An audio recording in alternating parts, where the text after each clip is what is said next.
Sometimes betrayal comes wrapped in the face of someone you thought you knew, and my husband Marcus showed his true colors over $500,000 that was never his to begin with. The morning everything changed started like any other day in our small town of Cedar Grove, Virginia.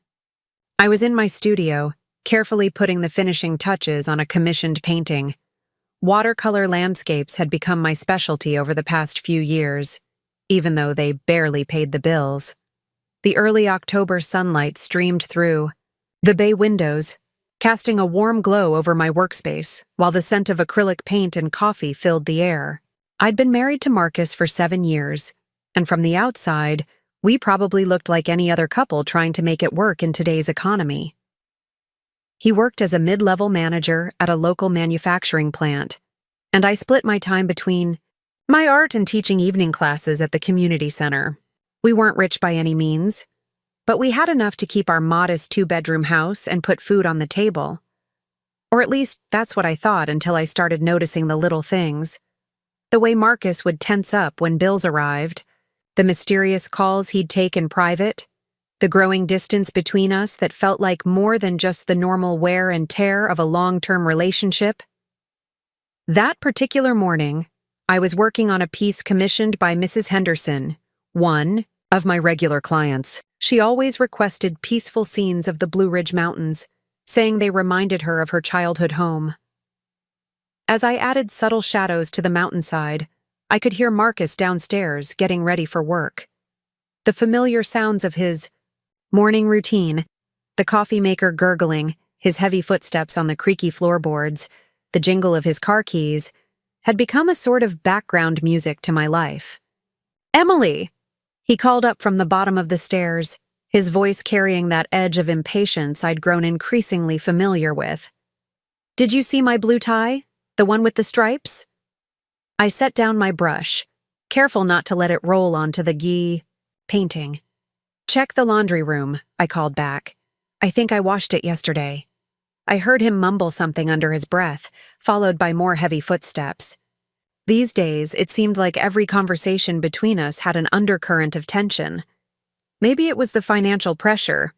We'd been trying to save for a down payment on a bigger house, but somehow our savings never seemed to grow. Marcus had been pushing me to take on more teaching hours, suggesting that maybe it was time to put my hobby on hold and focus on something more practical. But painting wasn't just a hobby for me. It was my passion, my escape, the one thing that truly felt like mine in a life that sometimes seemed to be slipping through my fingers like water. I looked at the half-finished landscape before me, the way the mountains emerged from the mist, strong and eternal. Sometimes I wished I could be more like those mountains, unmovable, unshakable. "Found it," Marcus announced, appearing in my studio doorway, adjusting the tie around his neck. He looked every inch the successful businessman in his charcoal suit and polished shoes. His dark hair was neatly combed, and his clean-shaven face bore the confident expression he always wore to work. But there was something in his eyes, a flicker of something I couldn't quite read. "Don't forget we're having dinner with James and Rebecca tonight." I nodded, though my heart sank a little. James was Marcus's childhood friend and now our financial advisor, though lately, his advice had felt more like criticism, especially regarding my career choices. "Right, of course. I'll make sure to finish up here in time." Marcus lingered in the doorway, his eyes scanning my studio with that same look he'd been giving it lately, part dismissal, part calculation. "You know, Emily, if you rented this space out as a home office, we could probably bring in an extra $1,000 a month." I gripped my paintbrush tighter, feeling the familiar weight of his disapproval. "We've talked about this, Marcus. My studio isn't just empty space to be rented out." He held up his hands in mock surrender, but his smile didn't reach his eyes. "Just thinking about our future, honey. Someone has to." With that parting shot, he turned and headed downstairs. A few moments later, I heard the front door close and his car start up in the driveway. I sat there for a long moment, staring at my painting, but not really seeing it. When had we become this couple? The ones who couldn't have a conversation without it turning into a subtle battle. What happened to the man who used to bring me wildflowers just because, and who sat for hours listening to me talk about my dreams of becoming a full-time artist? With a sigh, I turned back to my work, trying to lose myself in the peaceful scene before me. But even as I painted, I couldn't shake the feeling that something was coming, something that would shatter the careful facade of our life together. I just didn't know yet how right that feeling would turn out to be, or that by the end of the week, I would be watching my future go up in flames in our dining room fireplace. The phone call came just after 2 in the afternoon. I was cleaning my brushes, getting ready to head to the community center for my afternoon class when my cell phone buzzed. The number was unfamiliar, with a Boston area code. "Hello, is this Emily Crawford?" a polished female voice inquired. "Yes, this is she," I replied, absent-mindedly wiping paint from my hands with a cloth. "This is Diana Montgomery from Montgomery, Price and Associates. I'm calling regarding your Uncle Richard Blackwood's estate." My hand froze mid-wipe. Uncle Richard? I hadn't heard that name in years. He was my mother's older brother, a brilliant but reclusive investment banker who disappeared from our lives after a falling out with my mother when I was just a teenager. I remembered him as the eccentric uncle who would send me art supplies every birthday, who understood my passion for painting in a way my parents never did. I wasn't aware that Uncle Richard had passed away, I managed to say, sinking into my paint-splattered chair. "Yes, Ms. Crawford. Mr. Blackwood passed away 3 weeks ago in his home in Massachusetts. I apologize if this comes as a shock. We've been working to locate his next of kin." There was a pause, the sound of papers shuffling. "The reason for my call is that Mr. Blackwood named you as the primary beneficiary of his estate." The paintbrush I'd been holding clattered to the floor. "I'm sorry. What?" "Your uncle left you the majority of his estate, Ms. Crawford. The total value, after taxes, is approximately $2 million, with $500,000 to be released immediately upon completion of the necessary paperwork. The remainder will be held in a trust with specific conditions for its release." The room seemed to spin around me. $2 million? It couldn't be real. Uncle Richard had always lived modestly, in a small apartment in Boston. How had he accumulated such wealth? "There must be some mistake," I said, my voice barely above a whisper. Uncle Richard and my mother hadn't spoken in years. Why would he? "Mr. Blackwood was quite clear in his will," Ms. Montgomery interrupted gently.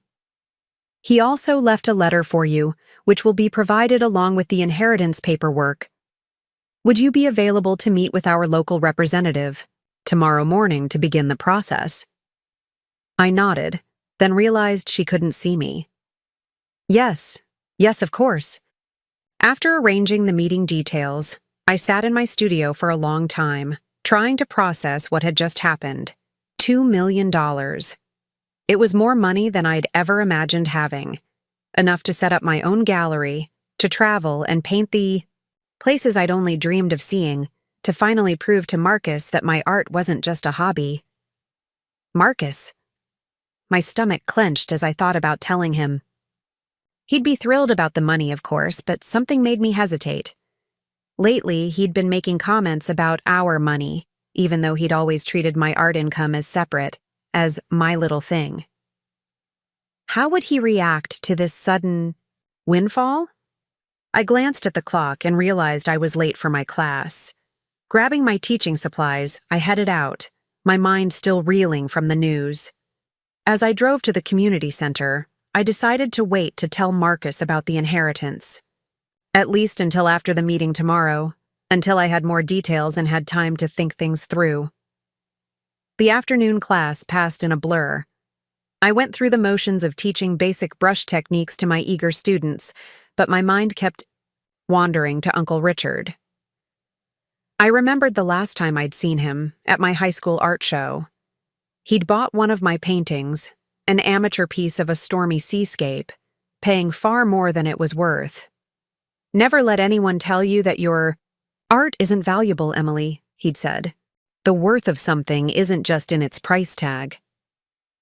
By the time I got home, Marcus's car was already in the driveway. I could see lights on in the dining room, reminding me of our dinner plans with James and Rebecca. Taking a deep breath, I plastered on a smile and went inside. Marcus was setting the table with our good china, the set his mother had given us for our wedding. "You're late," he said, not looking up. "Barely have time to change before they get here." "Sorry, got caught up with a student after class," I lied, hurrying upstairs to our bedroom.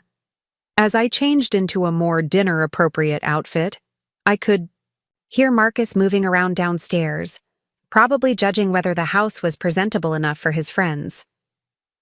I stood in front of the mirror, smoothing down my dark blue dress, one of the few nice pieces I owned. The woman staring back at me looked different somehow, like she was carrying a huge secret. In a way, I supposed I was. Uncle Richard's inheritance felt like a lifeline, a chance at freedom I hadn't even known I needed until this afternoon. The doorbell rang, and I heard Marcus greeting James and Rebecca with his practiced charm. Taking one last look in the mirror, I squared my shoulders and headed downstairs, unaware that this dinner would set in motion events that would change everything. Dinner started exactly as I expected, with James dominating the conversation about investment opportunities and market trends, while Rebecca nodded along, occasionally touching up her immaculate lipstick. I pushed my salmon around the plate, trying to focus on the discussion, but finding my thoughts constantly drifting to the inheritance. "Emily?" Rebecca's voice cut through my thoughts. "James was just asking about your art classes." I looked up to find all three of them staring at me. James had that familiar condescending smile, the one he always wore when discussing my career. "Oh yes, they're going well. I just started a new beginner's watercolor course." "Still charging the same rates?" James asked, swirling his wine glass. "You know, with the economy the way it is, you could easily increase your fees by 20%. People pay for luxury experiences these days." Marcus cleared his throat. "Actually, we've been talking about Emily possibly scaling back the teaching. Maybe focus on something more substantial." The way he emphasized the last word made my chest tighten. "Really?" Rebecca perked up. "My company is actually hiring for an administrative position. The benefits are excellent, and it's a real career path." She emphasized real as if my current work was somehow imaginary. I felt heat rising in my cheeks. "I appreciate the thought, but I'm committed to my art. In fact, I've been thinking about expanding." "Emily," Marcus cut in, his tone sharp. "Let's not get into this now." The conversation moved on, but I barely heard it. My mind was racing, thinking about tomorrow's meeting, about the inheritance that could change everything. The weight of the secret felt heavier with each passing moment, especially as I watched Marcus and James exchange knowing looks every time the topic of finances came up. After dessert, while Rebecca was helping me clear the plates, she leaned in close. "I know it's none of my business," she whispered, "but James mentioned that Marcus has been having some financial difficulties at work. The administrative position really could be a good backup plan." I nearly dropped the plates I was holding. "Financial difficulties? What do you mean?" Rebecca's perfectly shaped eyebrows rose. "Oh, I thought you knew. James said something about Marcus taking out some high-interest loans. I probably shouldn't have said anything." Before I could press for more details, Marcus appeared in the kitchen doorway. "James wants to discuss some investment strategies." Before they head out, "Emily, would you join us?" The next hour was excruciating. James laid out various financial scenarios, each one making it clear that our current path was unsustainable. Marcus sat there nodding, his jaw tense, while I tried to process what Rebecca had told me about the loans. "The truth is," James concluded, closing his leather portfolio, "you need a significant capital injection to turn things around. Either that, or some serious lifestyle changes." His eyes flickered to my paint-stained fingers. After they left, Marcus and I stood in the silent dining room. The tension was palpable. "Were you going to tell me about the loans?" I finally asked. Marcus's head snapped up. "What?" "Rebecca mentioned something about high-interest loans.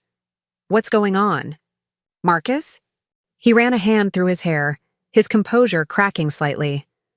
"It's nothing I can't handle. Just some temporary cash flow issues at work. I was going to tell you once I had it sorted out." "How much?" "Emily." "How much, Marcus?" He sank into a dining chair. "About 400,000. The number hit me like a physical blow. 400? How? Why? When did this happen? It's complicated.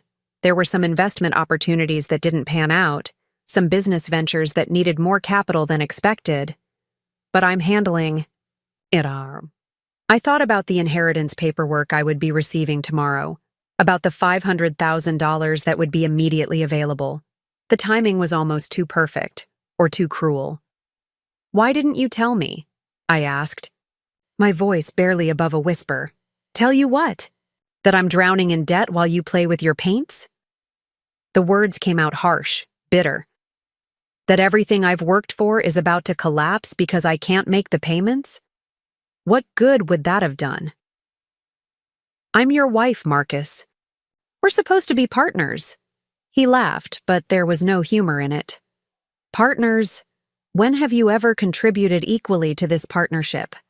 Your little art classes barely cover the grocery bills." Each word felt like a slap.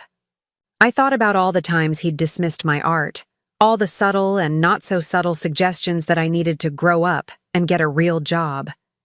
And now I understood why. He'd been quietly digging us into a hole while maintaining his image of the successful businessman. Maybe if you'd been honest with me from the beginning. Maybe if you'd been willing to make some sacrifices. We stood there, the weight of unspoken accusations hanging between us. Looking at him now, I barely recognized the man I'd married. Or maybe I was finally seeing him clearly for the first time. "I'm going to bed," I said finally, too exhausted to continue the argument. As I climbed the stairs, I heard the distinct sound of a glass being filled with liquid.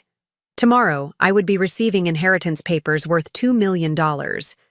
Tomorrow, I would have to decide whether to save the man who had just revealed how little he thought of me in my dreams. The irony was almost too much to bear. The Montgomery Price & Associates local office occupied the top floor of a sleek downtown building, a stark contrast to my usual haunts of art supply stores and community centers. I smoothed down my most professional-looking blazer, bought 3 years ago for a gallery showing, and tried to quiet the nervous flutter in my stomach. Sandra Chen, the local representative, welcomed me into her office with a warm smile that helped ease some of my tension. Her office was unexpectedly artistic, with several original paintings adorning the walls.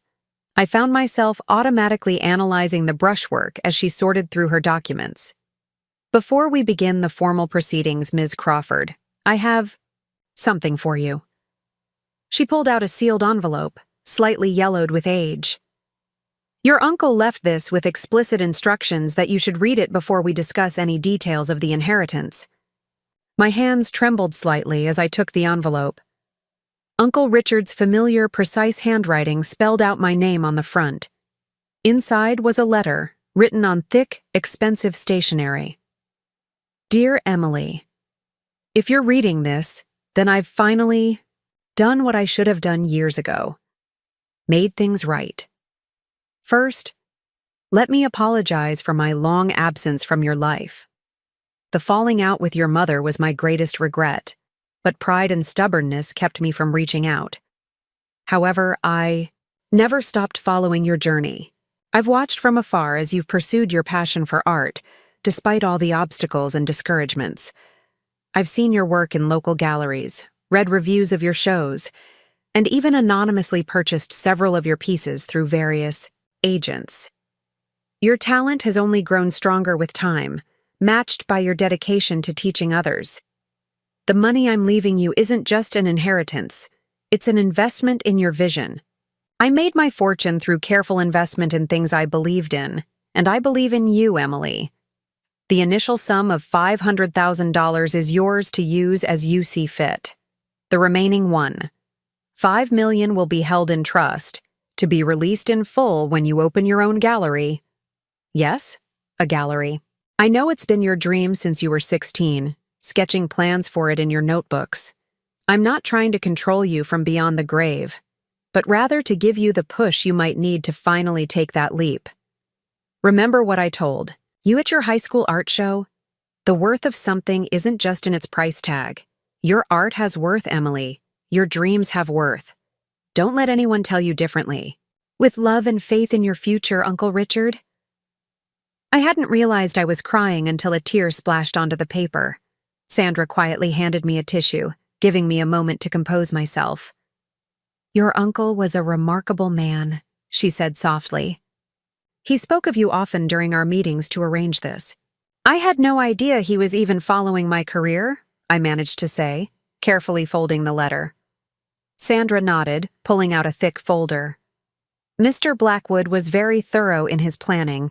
He set up the trust in a way that gives you complete autonomy over how you use the initial funds, while ensuring the larger sum remains protected for its intended purpose. As she walked me through the paperwork, explaining terms and conditions, my mind was racing. Uncle Richard hadn't just left me money. He'd left me a pathway to my dreams. But now those dreams were colliding with the harsh reality of Marcus's debt. The initial transfer can be completed within 24 hours of signing these documents, Sandra explained, sliding a stack of papers toward me. Would you like to proceed today? I stared at the signature line, pen hovering above it. Could I take these home to review first? Sandra's expression shifted slightly. Was it concern? Of course. Though I should mention that your uncle was very specific about one thing. These papers are solely for your signature. Any attempt to add another name or transfer the inheritance rights would void the entire agreement. The meaning behind her words was clear. Uncle Richard had ensured this money would be mine and mine alone. On the drive home, I took the long route through Cedar Grove's historic district, past the row of boutiques and galleries that I'd always dreamed of joining. There was even a vacant storefront with large windows perfect for displaying artwork. I parked across the street, imagining my own gallery there.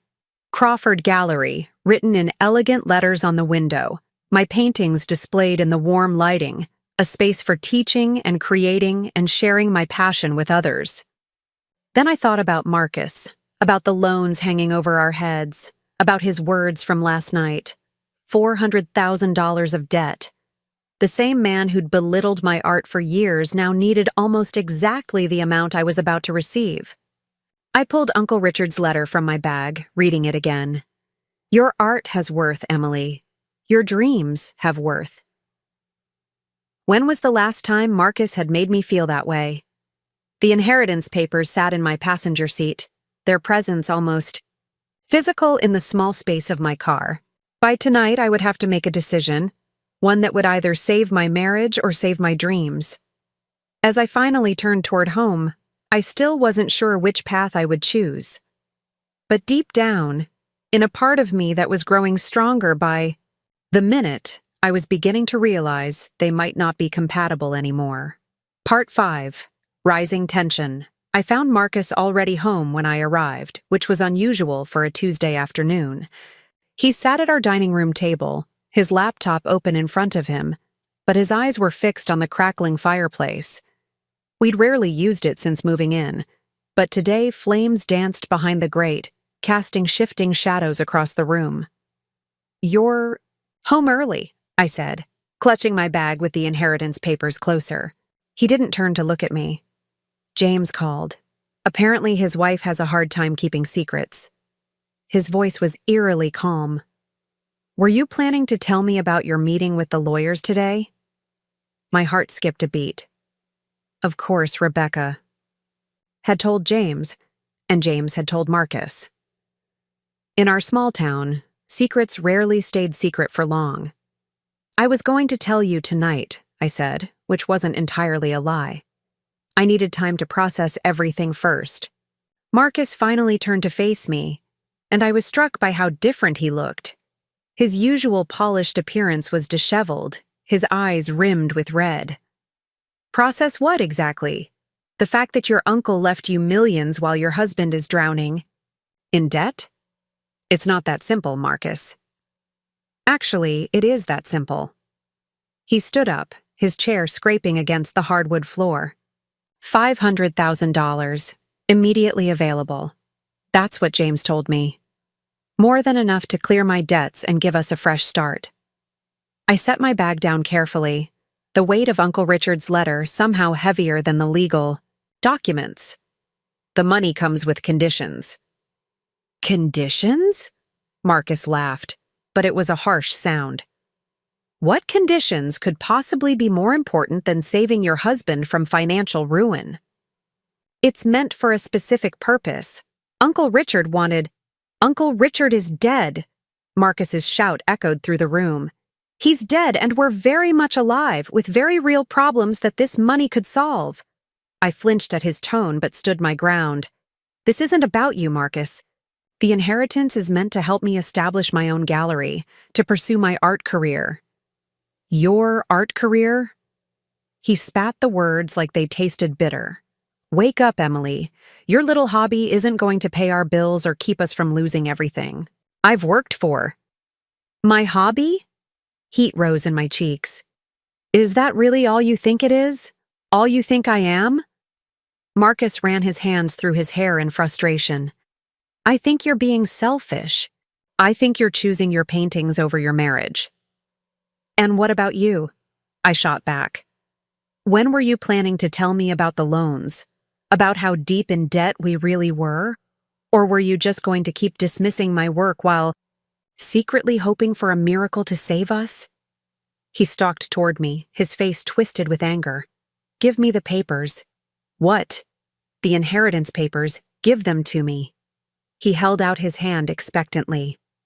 I took a step back, bumping into the sideboard. No, they're mine, Marcus. Uncle Richard left them to me. Everything we have is supposed to be shared, Emily.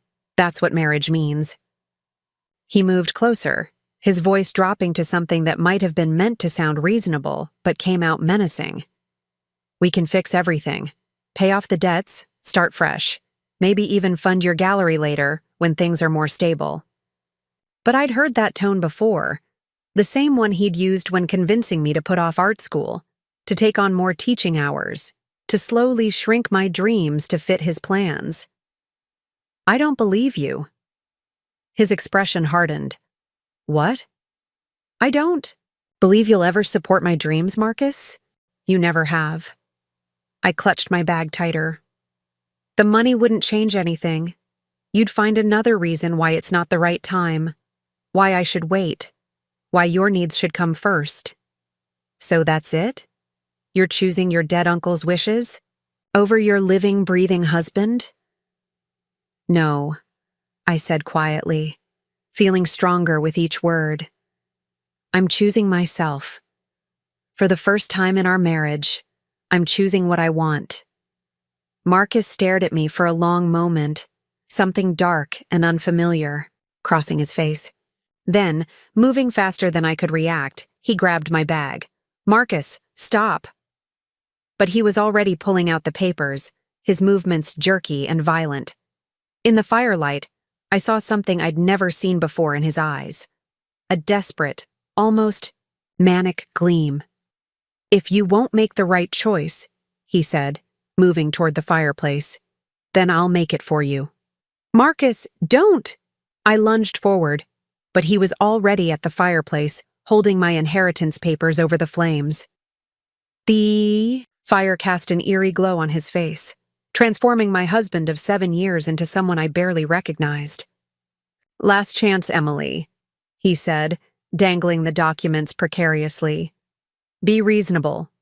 Think about our future. Time seemed to slow down as I stood there, watching the papers flutter above the flames. In that moment, Every compromise I'd made, every dream I'd deferred, every subtle dismissal I'd endured flashed through my mind. Uncle Richard's words echoed in my head. Your art has worth, Emily. Your dreams have worth. Our future? I found my voice, stronger than I expected. Or your future, Marcus, because from where I'm standing, those haven't been the same thing for a long time. His face contorted with rage.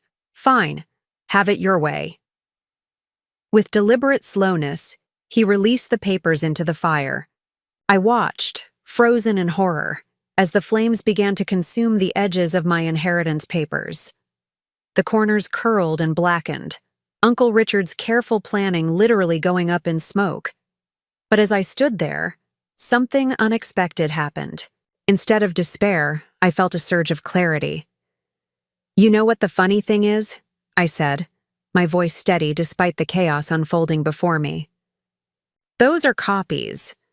Marcus's head snapped up. What? Sandra, the lawyer. She made me sign the originals in her office this morning. Standard procedure, she said. Those, I gestured to the burning papers, are just copies for my records. The color drained from Marcus's face as he realized what he'd done, revealed his true nature while accomplishing nothing. He reached for the fireplace poker, desperately trying to retrieve the burning papers, but it was too late. They were already turning to ash. You're lying, he said, but his voice wavered with uncertainty. I pulled out Uncle Richard's letter from my jacket pocket, the one thing I hadn't kept in my bag. No, Marcus, I'm not. But you know what? I should thank you. Watching those papers burn just showed me exactly who you are, who you've always been. He took a step toward me, his hands shaking. Emily, don't. I held up my hand, stopping him in his tracks. Don't try to explain or apologize or manipulate your way out of this. I see you now, Marcus. Really see you. And I don't like what I see. The fire crackled behind him, casting dancing shadows on the walls of what had once been our happy home. But now, all I could see were the signs I'd ignored.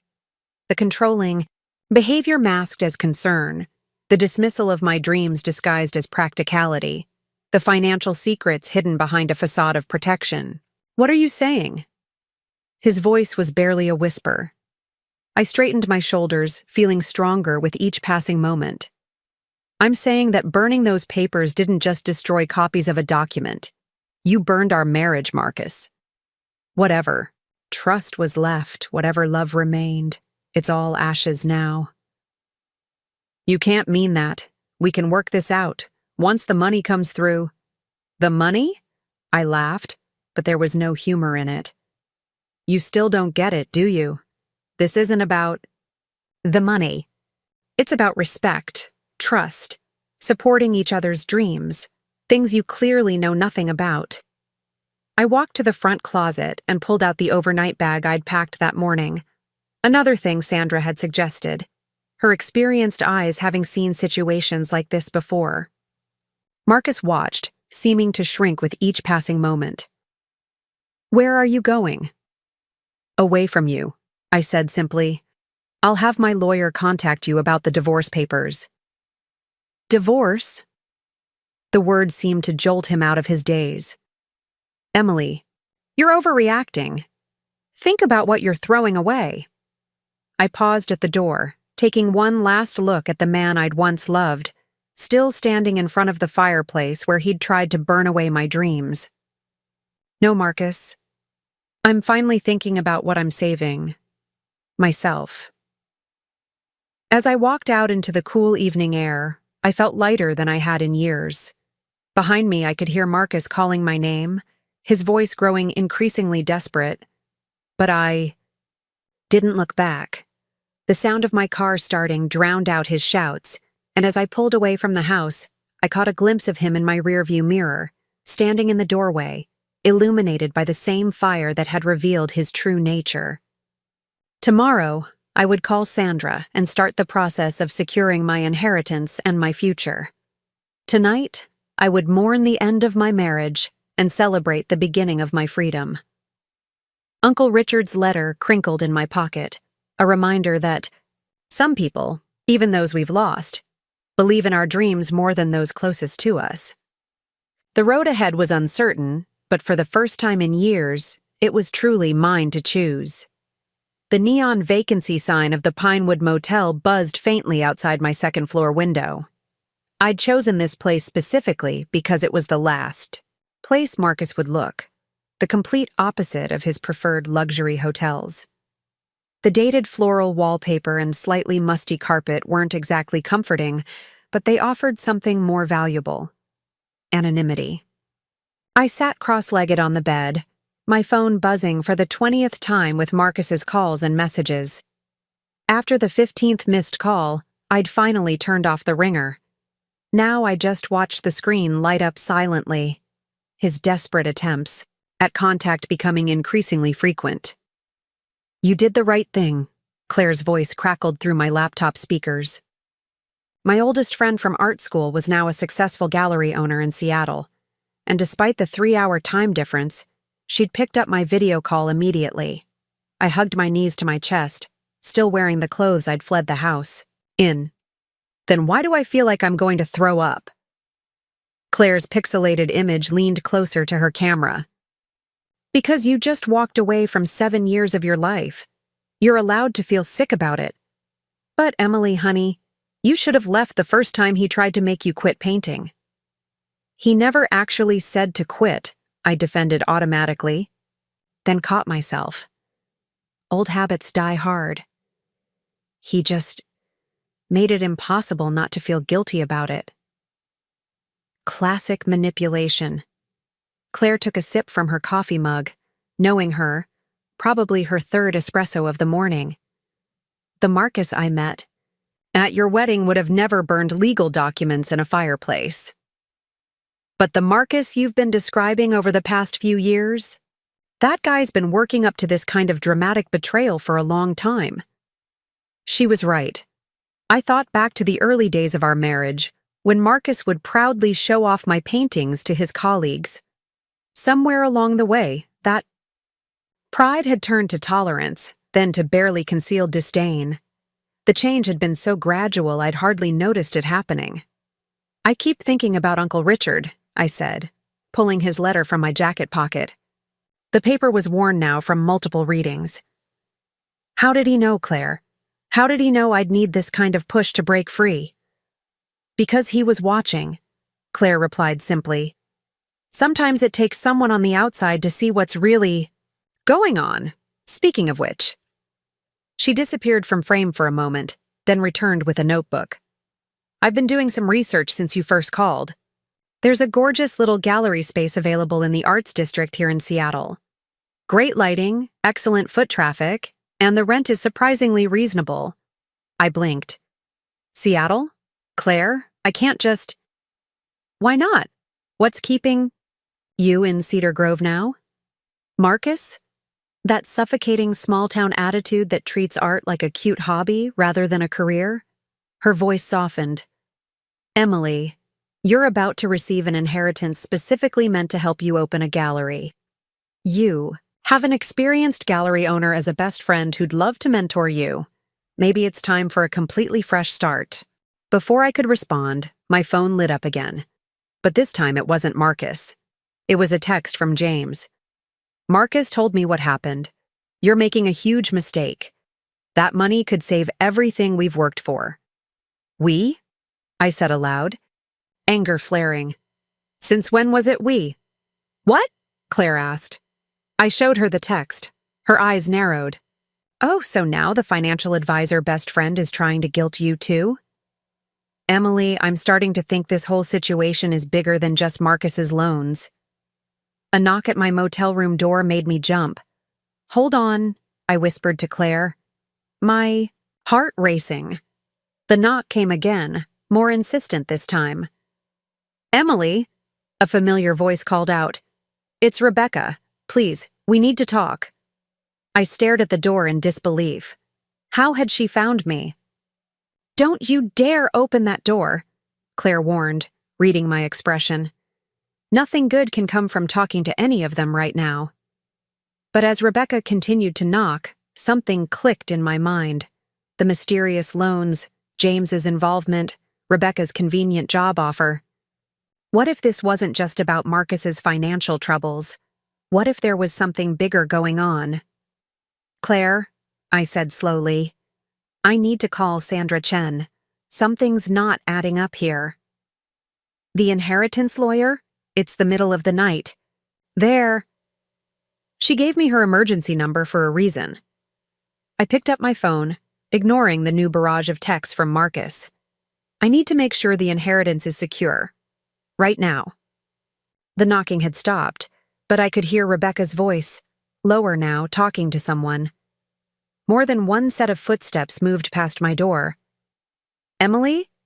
Claire's voice was urgent. "Pack your bag. Now. Come to Seattle tonight. I mean it. I don't like what's happening there." As if to emphasize her point, my phone buzzed with a final text from Marcus. "You have no idea what you're doing. That money isn't just about us anymore. There are other people involved. Important people. Don't make this harder than it needs to be." I stared at the message, a chill running down my spine despite the motel's overactive heating system. Claire was right. It was time to run. Not just from Marcus, but from whatever web of secrets and lies I'd unknowingly stumbled into. I just hoped I could find Sandra Chen before it was too late. Sandra Chen answered on the third ring, her voice alert despite the late hour. "Emily? Is everything all right?" I paced the small motel room, keeping my voice low. "I need to know if the inheritance is secure. Right now, can anyone else access it or block it?" There was a pause, then the sound of typing. "I'm looking at the documents now. Your signature this morning activated all the security protocols your uncle put in place. The initial transfer has already been—" She stopped abruptly. "Emily, someone just tried to access the account using your social security number." My blood ran cold. "What? Who?" "The attempt came from James Pierce's office. He's trying to claim power of attorney over your finances." More typing. "Emily, listen carefully. Are you somewhere safe?" I glanced at the door, where Rebecca's voice had gone quiet. "I'm not sure anymore." "Don't tell me where you are, but leave immediately. Go somewhere public. I'm calling our security team and the police.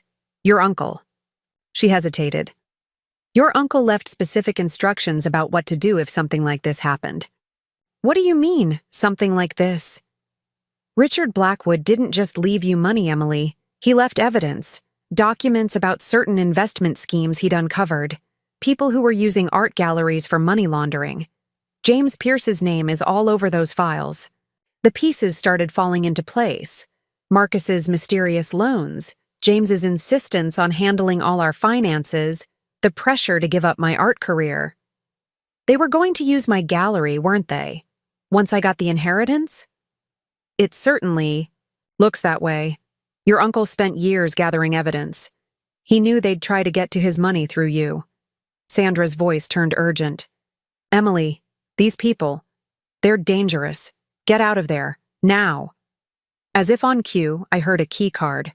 Reader beep outside my door. The handle started to turn.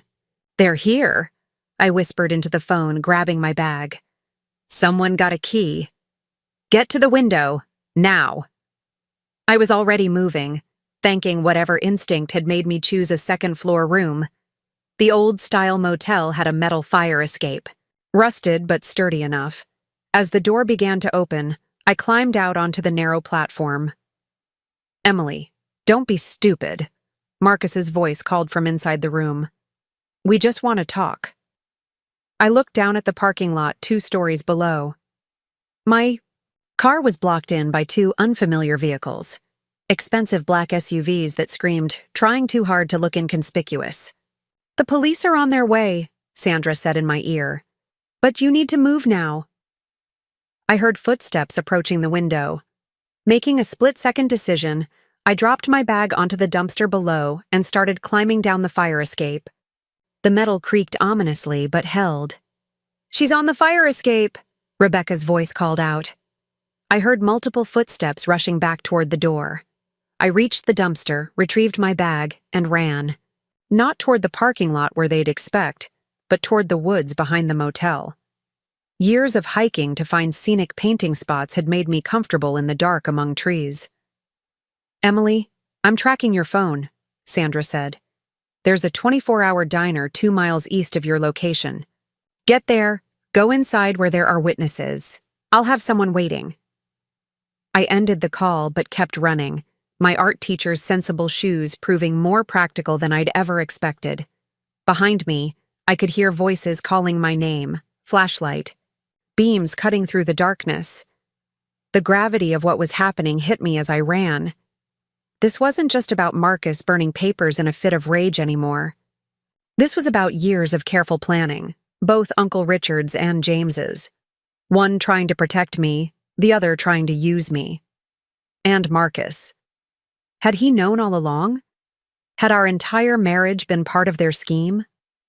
The trees thinned out, and I could see lights in the distance.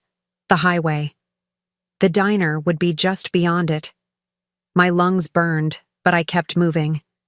Uncle Richard had spent years preparing for this moment, making sure I'd have a chance to escape, whatever trap they'd set.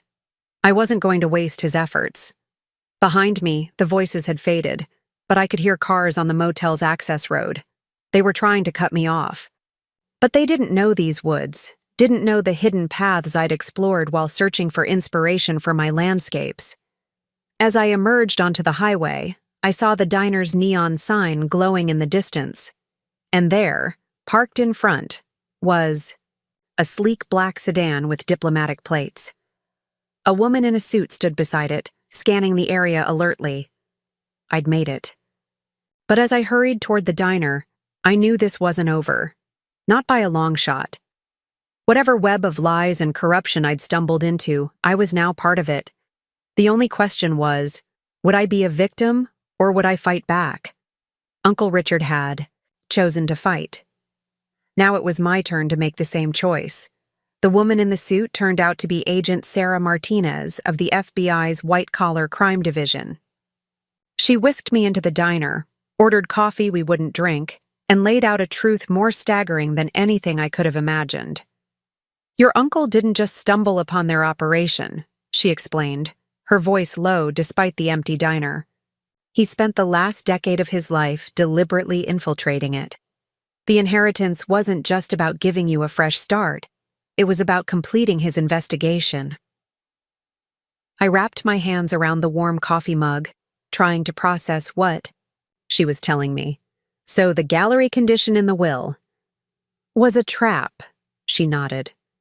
"Your uncle knew they'd try to use it as a front for their money laundering operation, just like they've done with dozens of other galleries across the country.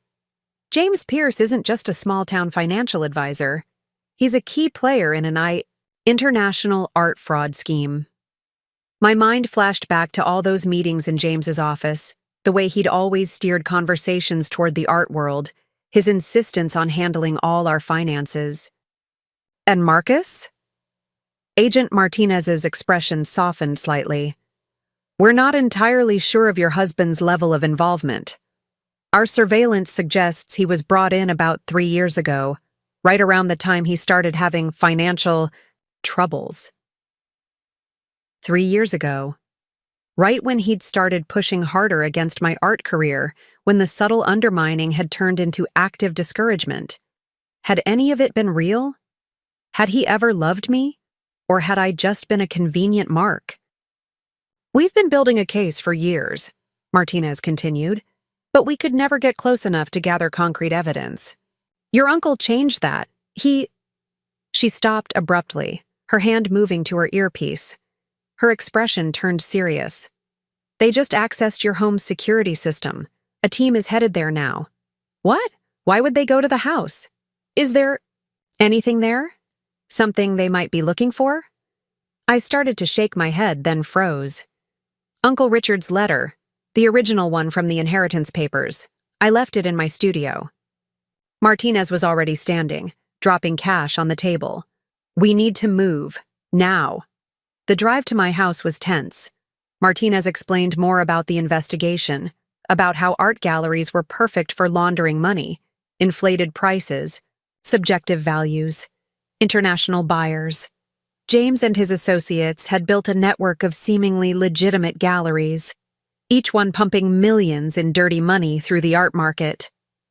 "Your uncle documented everything," she said, navigating the dark streets with practiced ease. "Account numbers, transactions, connections, but he hid the evidence in a way only you could access." "Me? But I don't know anything about—" I stopped as realization dawned. "The paintings. The ones he bought through agents." Martinez smiled grimly. "Every piece he purchased from you contains encoded information, account numbers hidden in brushstrokes, transaction dates, and color patterns. He knew they'd never think to look at student art for evidence." We turned onto my street, and I saw them, dark figures moving around my house. The security lights were off, but I could see flashlights moving in my studio window. "Stay in the car," Martinez ordered, reaching for her weapon. But before she could open her door, something extraordinary happened. The lights in my studio suddenly blazed to life. Though I knew the power had been cut, I could see the utility truck down the street. Through the windows, I watched as my easels began to topple, one after another, like dominoes. Paint cans tipped over, spreading their contents across the floor in impossible patterns. "What the hell?" Martinez breathed, watching as chaos erupted in my studio. The dark figures were rushing out now, slipping in the paint, looking terrified. As they fled, I saw something that made my heart stop. In the spilled paint on the floor, clear as day, was a message. "Protect her," written in Uncle Richard's distinctive handwriting. Martinez was on her radio, calling for backup, but I couldn't take my eyes off my studio. The lights were dimming now, the chaos settling. But I felt something I'd never felt before. A presence, familiar yet impossible. "He's still protecting me," I whispered. Martinez glanced at me sharply. "What?" But before I could respond, her radio crackled to life. They'd caught 2 of the intruders trying to flee, and one of them was James Pierce himself. As FBI vehicles began arriving, their lights painting the street in red and blue, I sat in Martinez's car, watching my former life transform into a crime scene. Yet somehow, I felt safer than I had in years. Uncle Richard had known exactly what he was doing. He'd protected me in life through his distance, and now, somehow, he was protecting me in death through his art. The mystery was only beginning to unravel. The FBI's mobile command center hummed with activity as agents processed evidence from my studio. I sat in a corner, wrapped in a borrowed blanket, watching as they photographed and cataloged every painting I'd ever created. Each one potentially held pieces of Uncle Richard's carefully constructed puzzle. "Ms. Crawford?" A young agent approached with a tablet. "We need you to look at something." On the screen was security camera footage from my studio, taken just before the strange incident. The timestamp showed 11:42 p.m. As I watched, I saw James and 3 other men entering through the back door. They moved with purpose, clearly knowing what they were looking for. Then, at 11:47 p.m., something bizarre happened. The temperature reading in the corner of the footage dropped dramatically, plummeting from 72 degrees to 45 in seconds. The men's breath became visible in the suddenly cold air. And then, "Watch the paintings," the agent said softly. My works, landscapes, seascapes, city scenes, began to change. Colors shifted, patterns emerged. Hidden within each brushstroke, mathematical sequences revealed themselves. Account numbers, dates, coordinates. All the evidence Uncle Richard had carefully encoded into the art he'd commissioned from me over the years. He knew, I breathed. He knew they'd come looking eventually. That's why he kept buying my work, kept encouraging me to develop my own style. Agent Martinez appeared beside me, holding a file. Your uncle was brilliant. He hid the evidence in plain sight, knowing they'd never think to look at amateur art for their financial records. But he needed your specific artistic style, your way of layering colors, your brushstroke patterns, to make it work. But the message on the floor, I said. The lights, the chaos. That wasn't part of his plan, was it? Martinez hesitated. We're classifying that as an unexplained event. Though I have to admit, the handwriting analysis of that message matches your uncle's perfectly. A chill ran down my spine, but it wasn't an unpleasant one. Even now, Uncle Richard was full of surprises. We found this in James's pocket, Martinez continued, pulling out a familiar envelope. Uncle Richard's letter. They were trying to destroy it. But look at what happens when we do this. She held the letter under a UV light. Hidden text appeared between the lines, written in what looked like some kind of special ink. My dearest Emily, Martinez read. If they're reading this message, then everything has gone according to plan. The evidence they're looking for isn't just in your paintings. It's in every piece of art I've collected over the past decade. The gallery clause in my will wasn't just about fulfilling your dream. It was about creating a space where all these pieces could come together, telling the full story of their crimes. I sat back, stunned. So the trust fund, the gallery requirement, was a masterstroke, Martinez finished. He knew they'd try to use your gallery as part of their laundering operation, but in doing so, they'd be putting all the evidence of their previous crimes in one place. Evidence hidden in art they themselves had sold through their network, art that your uncle had been quietly collecting for years. The implications were staggering. Uncle Richard hadn't just been gathering evidence, he'd been setting up an elaborate trap that would take years to spring. And I had been the key to all of it, though I'd never known. There's more, Martinez said, turning the letter over. Instructions for you, specifically about Marcus. My heart clenched at my husband's name. What about him? Your uncle believed he was brought into the operation under duress. The loans, the financial pressure, it was all manufactured to force him to cooperate. But Richard wasn't certain of Marcus's ultimate loyalty. And now? Martinez checked her phone. We picked him up trying to access your bank accounts. He's being questioned now. But Emily... She paused, choosing her words carefully. The evidence suggests he really didn't know the full scope of what was happening. He thought it was just financial fraud, not international money laundering, and art theft. I thought about Marcus standing in front of our fireplace, desperately trying to burn what he thought were the inheritance papers. Had he been trying to protect himself? Or had he been trying to protect me from something he didn't fully understand? Would you like to talk to him? Martinez asked gently. I stared at my paintings, now revealed to be so much more than just art. Each one held secrets, evidence, pieces of a puzzle my uncle had spent years crafting, and somewhere in all of this was the truth about my marriage. Yes, I said finally. But first, I need to understand exactly what's in these paintings. I need to know everything. Martinez nodded, signaling to one of the forensic analysts. Your uncle left detailed instructions for decoding the evidence. Are you ready to learn how to read your own art in a completely new way? I stood up, letting the blanket fall away. It was time to uncover the full truth about the fraud, about Marcus, about everything. Uncle Richard had trusted me with his legacy. Now it was time to understand exactly what that meant. The FBI's art analysis lab was nothing like I'd imagined. Instead of the sterile, clinical environment I'd expected, the space felt more like a cross between an artist's studio and a high-tech command center. Easels stood next to complex scanning equipment, and paint analysis tools shared space with powerful computers.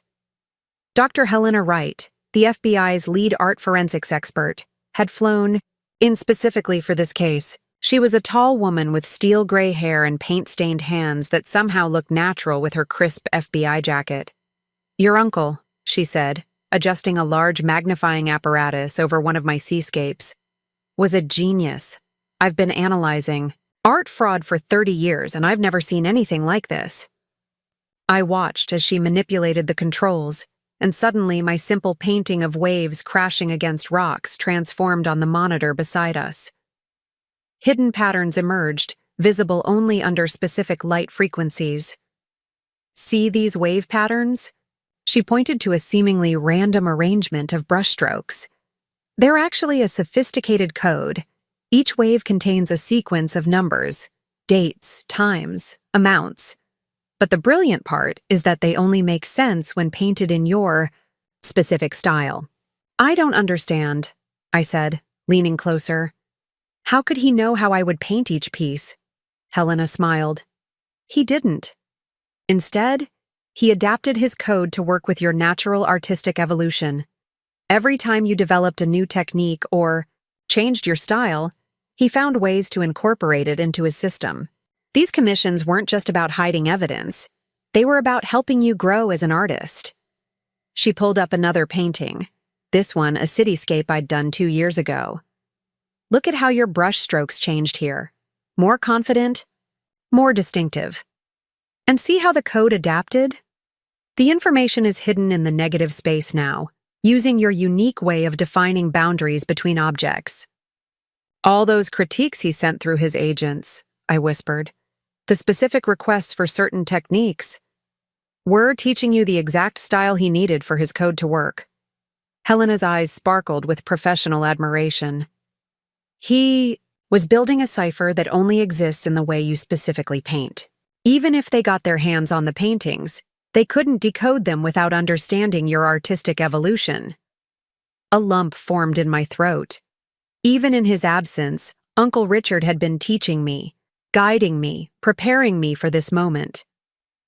"There's something else you need to see," Helena said, her tone growing serious. She led me to a separate room where another painting was set up, but this one wasn't mine.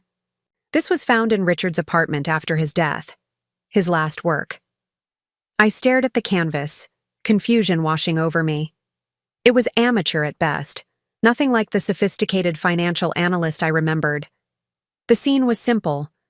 A young girl sitting at an easel, painting.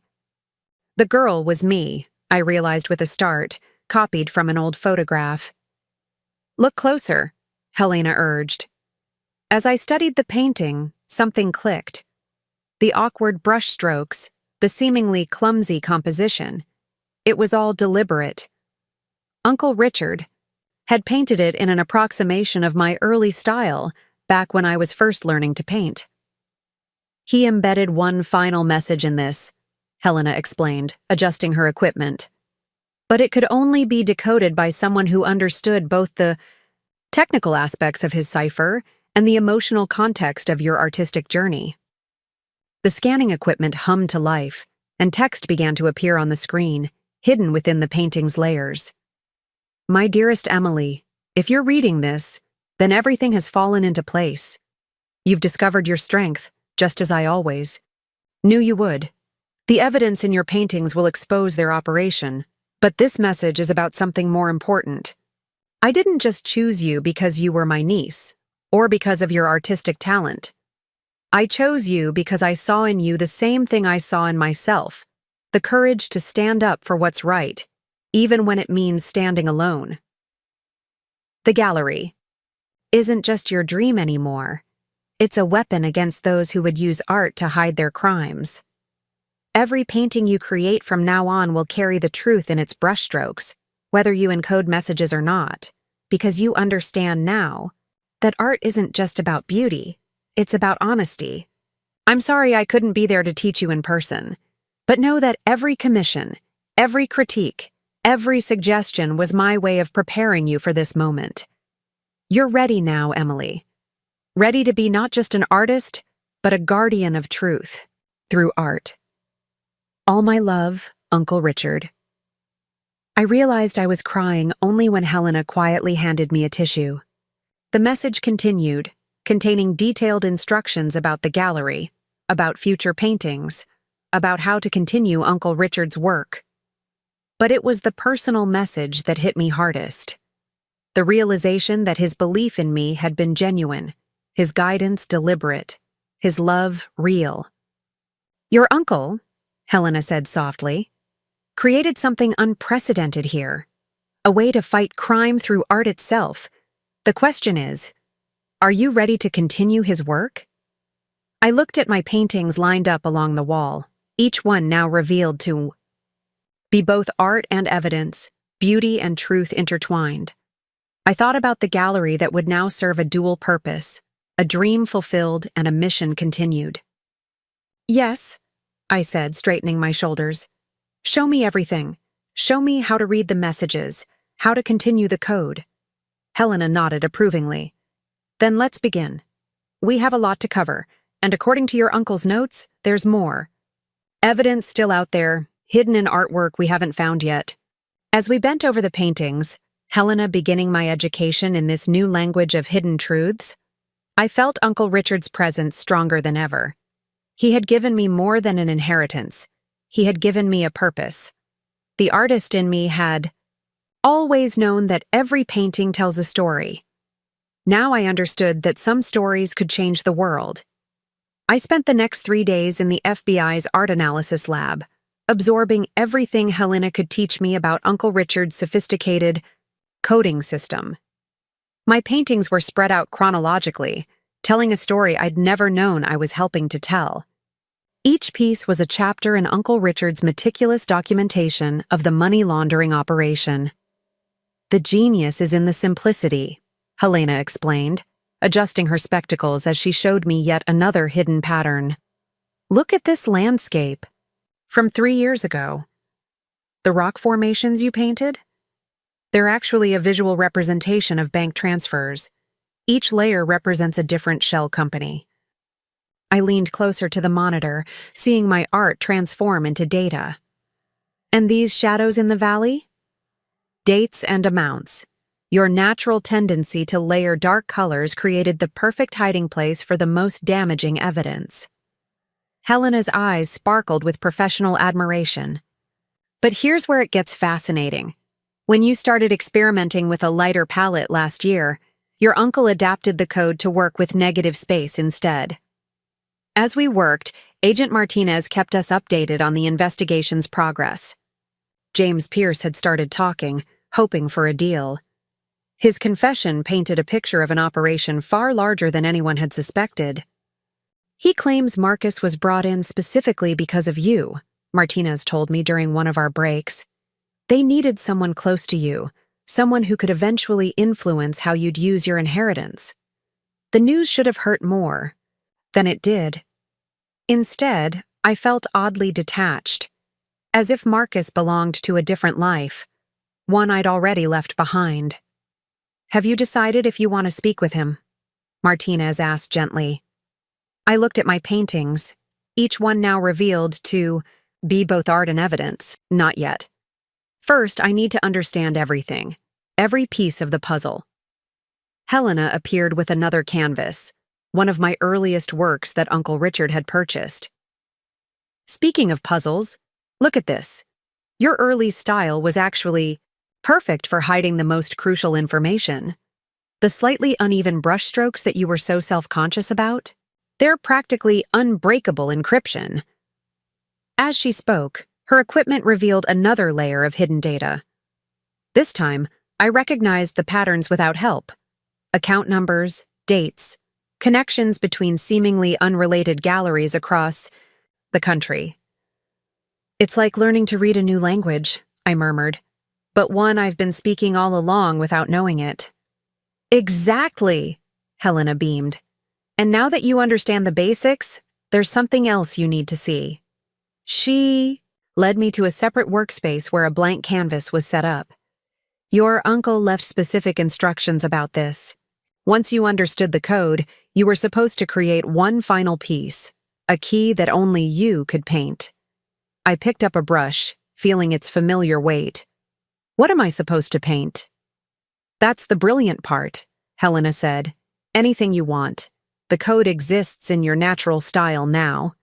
Whatever you create will automatically carry the encryption, but only if you paint it exactly as you would have before knowing about any of this. I stared at the blank canvas, understanding the challenge. Could I paint with the same innocence? The same natural instincts now that I knew about the hidden messages? Taking a deep breath, I began to paint. I chose a scene from memory, the view from Uncle Richard's apartment in Boston, where he'd watched me grow as an artist from afar. The city skyline emerged under my brush, but this time I could see how my natural techniques created the perfect hiding places for information. Hours passed as I worked, losing myself in the familiar rhythm of creation. When I finally stepped back, Helena immediately began scanning the painting. "Remarkable," she breathed, studying the results. "You've done it. The encryption is perfect, even stronger than in your previous works. And look at this."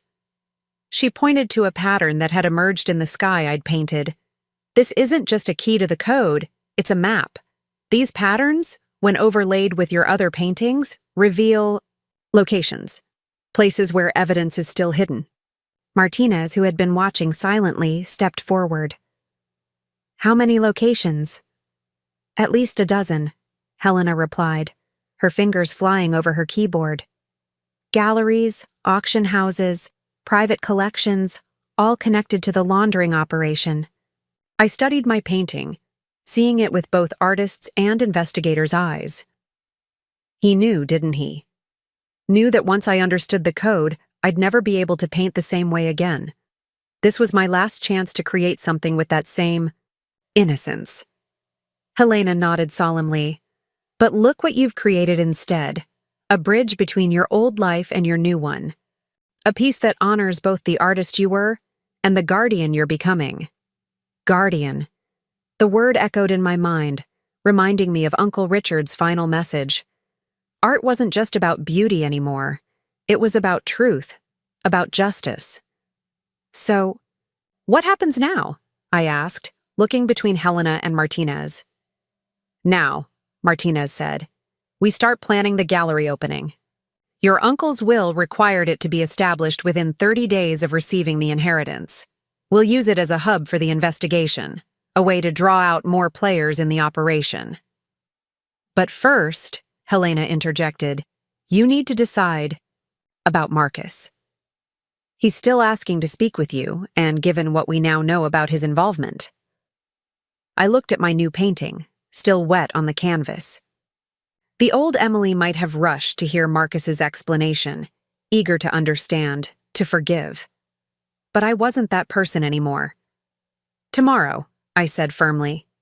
"First, I want to learn everything there is to know about this code, about my part in all of this."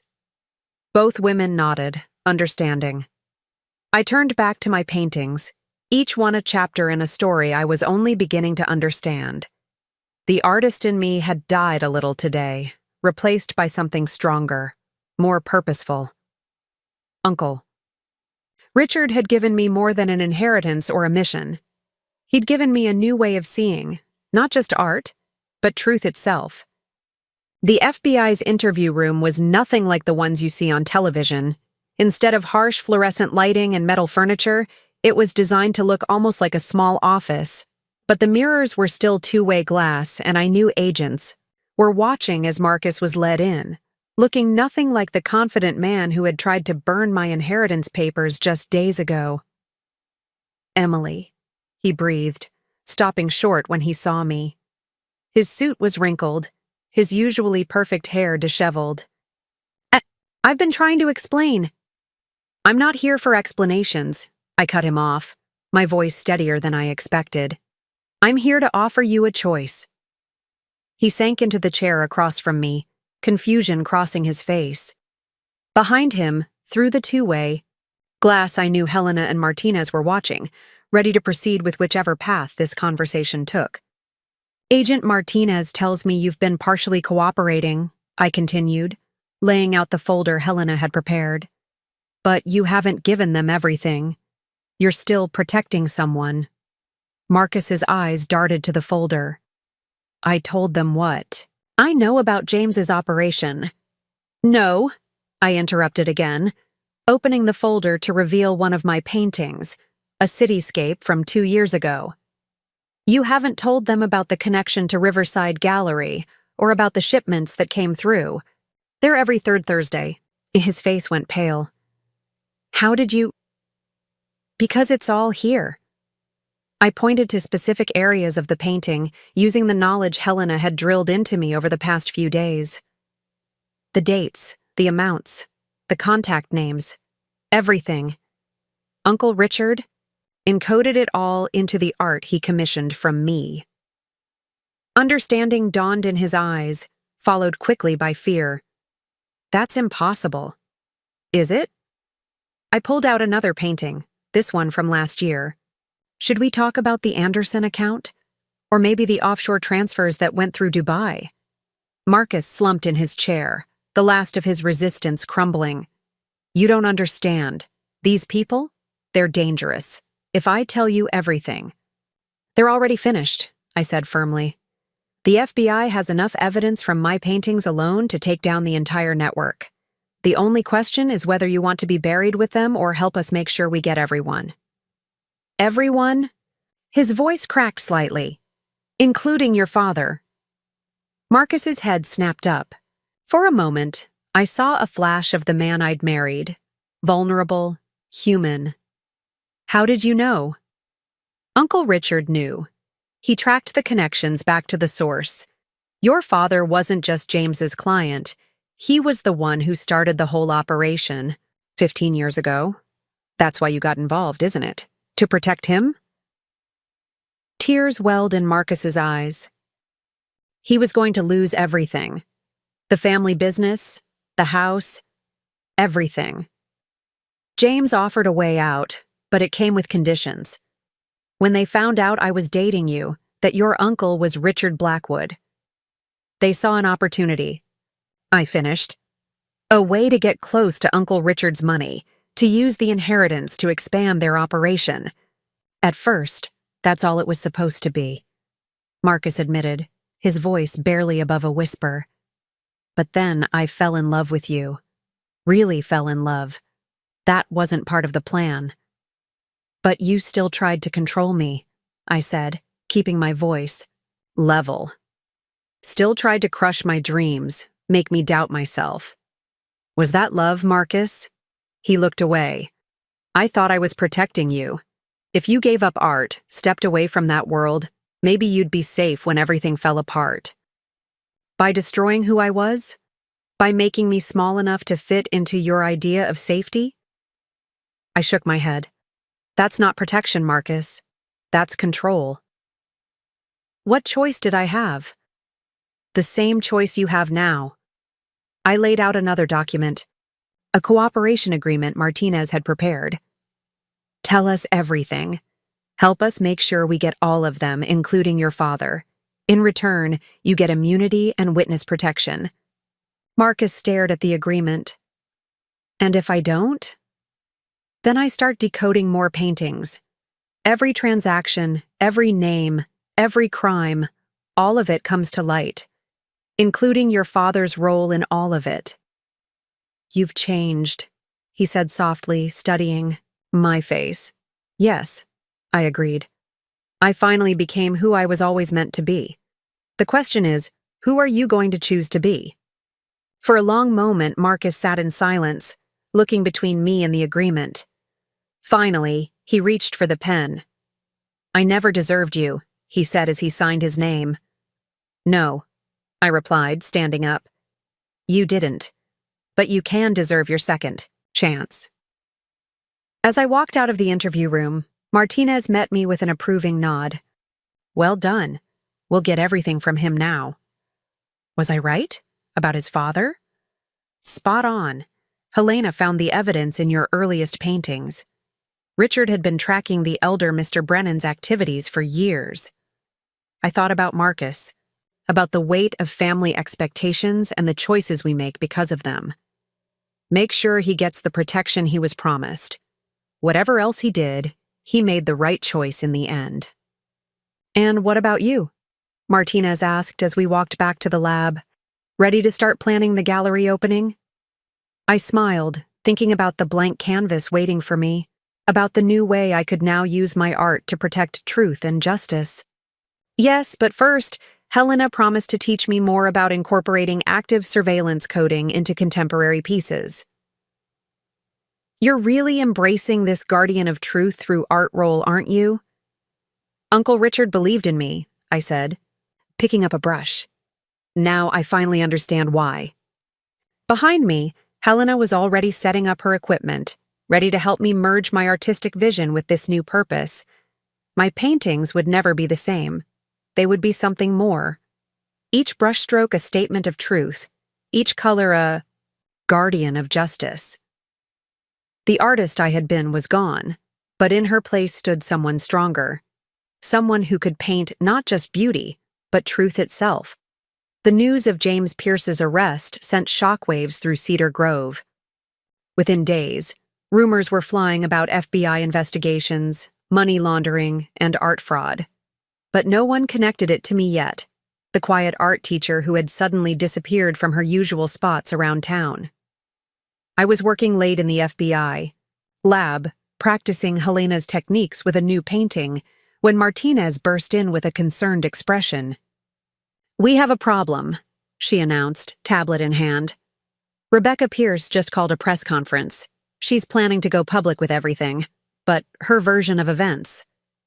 Helena and I watched the live feed as Rebecca, perfectly coiffed despite her husband's arrest, stood before a crowd of reporters. She painted a compelling picture. Her innocent husband, framed by a vindictive artist, and her mysterious uncle. She never mentioned me by name, but her implications were clear. "That manipulative little gold digger," she said, dabbing at artificial. Tears. Took advantage of my James's kindness. She and her uncle set him up, all for money and revenge.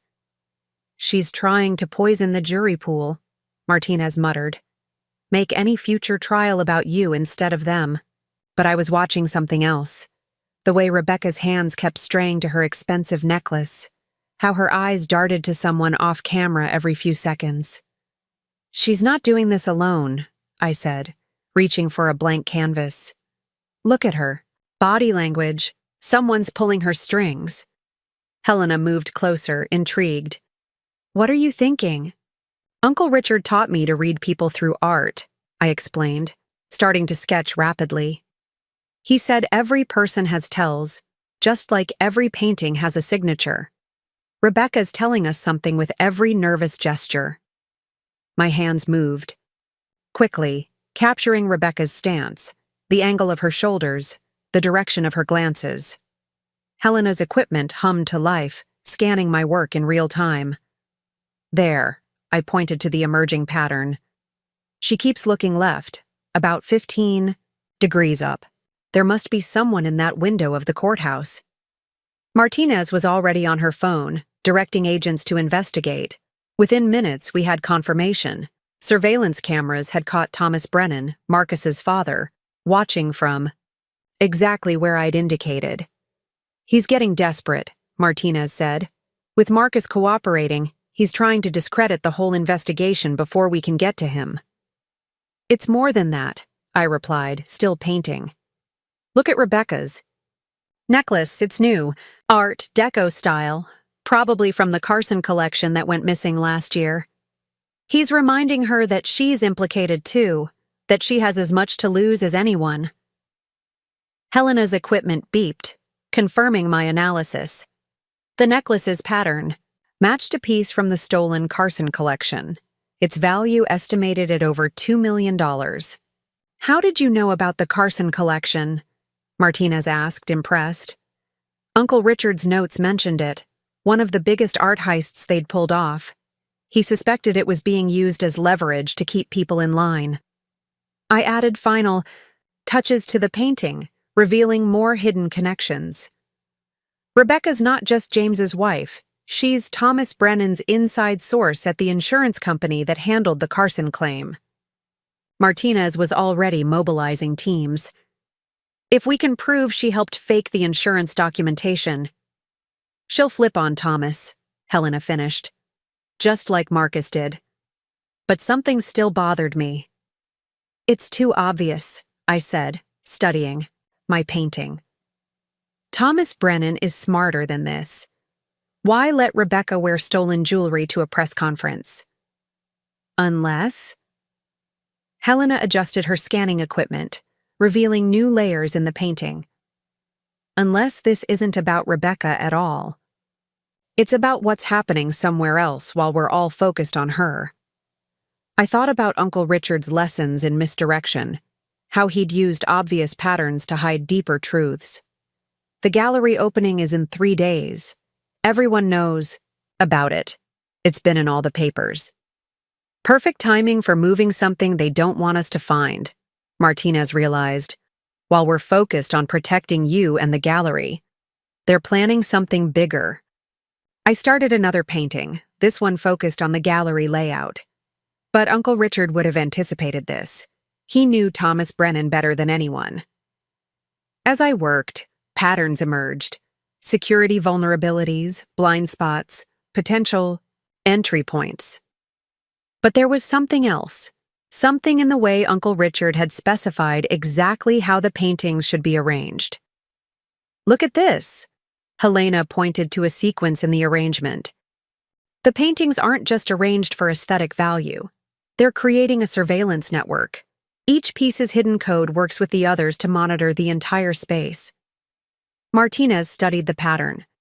So, if anyone tries anything during the opening, we'll have evidence of every move they make, I finished. Uncle Richard turned the entire gallery into one giant security system, hiding in plain sight. A slow smile spread across Helena's face. And now we can add your new pieces to strengthen the network even further. I looked at my latest paintings, each one incorporating the techniques Helena had taught me. They weren't just art anymore. They were active participants in protecting truth and justice.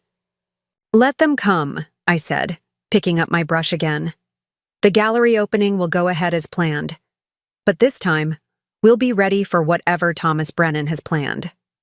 As I worked late into the night, adding new layers of protection to my pieces, I thought about how far I'd come from the artist who had once just wanted to paint pretty pictures. Now each brushstroke was a guardian, each color a sentinel. The pressure was mounting, but so was my resolve. Uncle Richard had prepared me for this moment, and I wouldn't let him down. The morning of the gallery opening dawned with an unexpected thunderstorm. Lightning flickered across the sky as I stood in the empty space, watching FBI agents disguised as installation crews positioning my paintings according to Uncle Richard's precise instructions. The storm's actually perfect, Helena said, adjusting her equipment. The electromagnetic interference will make it harder for them to detect our surveillance systems. I moved from painting to painting, making minute adjustments to ensure each piece aligned perfectly with the others. My newest works hung among the older ones, their hidden codes creating an invisible web of protection throughout the space. Latest? Intelligence suggests Thomas Brennan is planning something big, Martinez reported, joining us in her undercover outfit, a caterer's uniform that somehow still managed to look official. We've detected unusual movements at all his known properties. He's getting desperate, I replied, stopping in front of a seascape I'd painted years ago. Look at this pattern in the waves. Uncle Richard encoded a prediction about what would happen if Thomas felt cornered. Helena scanned the area I indicated, and text appeared on her tablet. He'll try to destroy everything, she read. If he can't have it, no one can. A crack of thunder made us all jump. Through the gallery's front windows, I could see people hurrying past under umbrellas, unaware of the drama about to unfold in this seemingly ordinary art space. Ms. Crawford? A young agent approached, holding a package. This just arrived. For you. It's been cleared by security. Inside was a single red rose and a card in Marcus's handwriting. I'm sorry for everything. Be careful tonight. M. He's still in protective custody, Martinez assured me, seeing my expression. This must have been arranged before. She trailed off as Helena's equipment suddenly began beeping urgently. The rose, Helena said, scanning it. It's been treated with something. The petals. Under her specialized light, tiny marks became visible on each petal, a message encoded using a variation of Uncle Richard's system. They're planning to trigger the fire suppression system, I read, my artist's eye catching the pattern. But not with water. They're going to try to destroy all the paintings at once, Martinez realized, already reaching for her radio. Some kind of corrosive substance in the sprinkler system. No, I said, studying the pattern more carefully. That's what they want us to think. Look at how the marks are arranged. It's the same misdirection technique Uncle Richard used in his early codes. They want us focused on the sprinklers while something else happens. I moved to my newest painting, the one I'd created specifically for tonight. Under Helena's lights, new patterns emerged, connecting with the rose's message. The real target is underneath us, I explained, pointing to a subtle repetition in the brushstrokes. The gallery's basement. There's something down there they want to access during the chaos. Martinez dispatched a team to investigate while Helena and I continued decoding the warning. The storm intensified outside, rain lashing against the windows as if nature itself was responding to the mounting tension. Found it, Martinez announced, returning with photographs. The building plans show an old bank vault beneath the gallery, sealed up decades ago. According to these readings, something's been stored there recently, something giving off significant heat signatures. The Carson collection, I breathed, remembering Rebecca's necklace. They're not trying to destroy evidence. They're trying to retrieve it. The sprinkler threat is just cover for their real plan. Helena's equipment beeped again, highlighting new patterns across multiple paintings. Look at this. When you combine the codes from all the pieces, they form a complete map of the old vault system. Your uncle didn't just choose this building at random. He knew, I said, understanding dawning. He knew they'd stored the stolen art down there. This whole gallery opening, it's not just about exposing their operation, it's about recovering everything they've taken. Martinez studied the security feeds. The guest list for tonight includes at least 3 known associates of Thomas Brennan. They'll probably try to use the opening as cover to access the vault. Then let them, I said, an idea forming. But first, we need to modify these paintings. Helena, remember how you taught me to incorporate active surveillance into new pieces? What if we could add a reactive element to the existing ones? Helena's eyes lit up with understanding. Use their own plan against them. The sprinkler system threat becomes our advantage. For the next several hours, we worked frantically to adapt Uncle Richard's coding system. Each painting became not just a passive observer, but an active participant in our countermeasures. The storm raged on outside, providing perfect cover for our preparations. By late afternoon, as the first caterers began arriving for the opening, everything was in place. My paintings hung innocently on the walls, appearing to be nothing more than an emerging artist's collection. But beneath the visible art lay layers of protection and surveillance that even Thomas Brennan couldn't anticipate. "Ready?" Martinez asked as the first guests began to arrive. I smoothed down my black dress, feeling the weight of Uncle Richard's letter in its pocket. "I was born ready," I replied, channeling some of his quiet confidence. "Let's give them an opening night they'll never forget." As if in response, lightning split the sky, illuminating the gallery in brilliant flashes. The stage was set for the final act of Uncle Richard's masterpiece, and I was finally ready to play my part. The gallery opening was in full swing by 8 o'clock. Art critics, local collectors, and undercover FBI agents mingled beneath my paintings, sipping champagne and discussing brush techniques. Through my earpiece, I could hear Martinez's team, tracking every movement in and around the building. Thomas Brennan just arrived. Helena's voice murmured in my ear. Back entrance, with 2 men we've identified as former military contractors. I pretended to adjust a painting, using its reflective surface to observe the room. Rebecca Pierce was already here, still wearing the stolen Carson necklace, working her way through the crowd with practiced charm. The necklace caught the light. Every time she moved, its Art Deco design a brazen reminder of what lay hidden beneath our feet. "Mr. Brennan," I said warmly as he approached, playing my role. "I'm so glad you could make it, despite everything." The unspoken reference to Marcus hung between us. Thomas Brennan looked exactly like his corporate photos, distinguished, silver-haired, radiating authority. But now I could see what Uncle Richard had seen.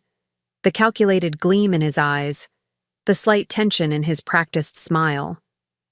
"My dear," he said, taking my hand in both of his, "how could I miss your debut? Marcus always spoke so highly of your talent." The slight pause before talent was deliberate, a subtle dig meant to unsettle me.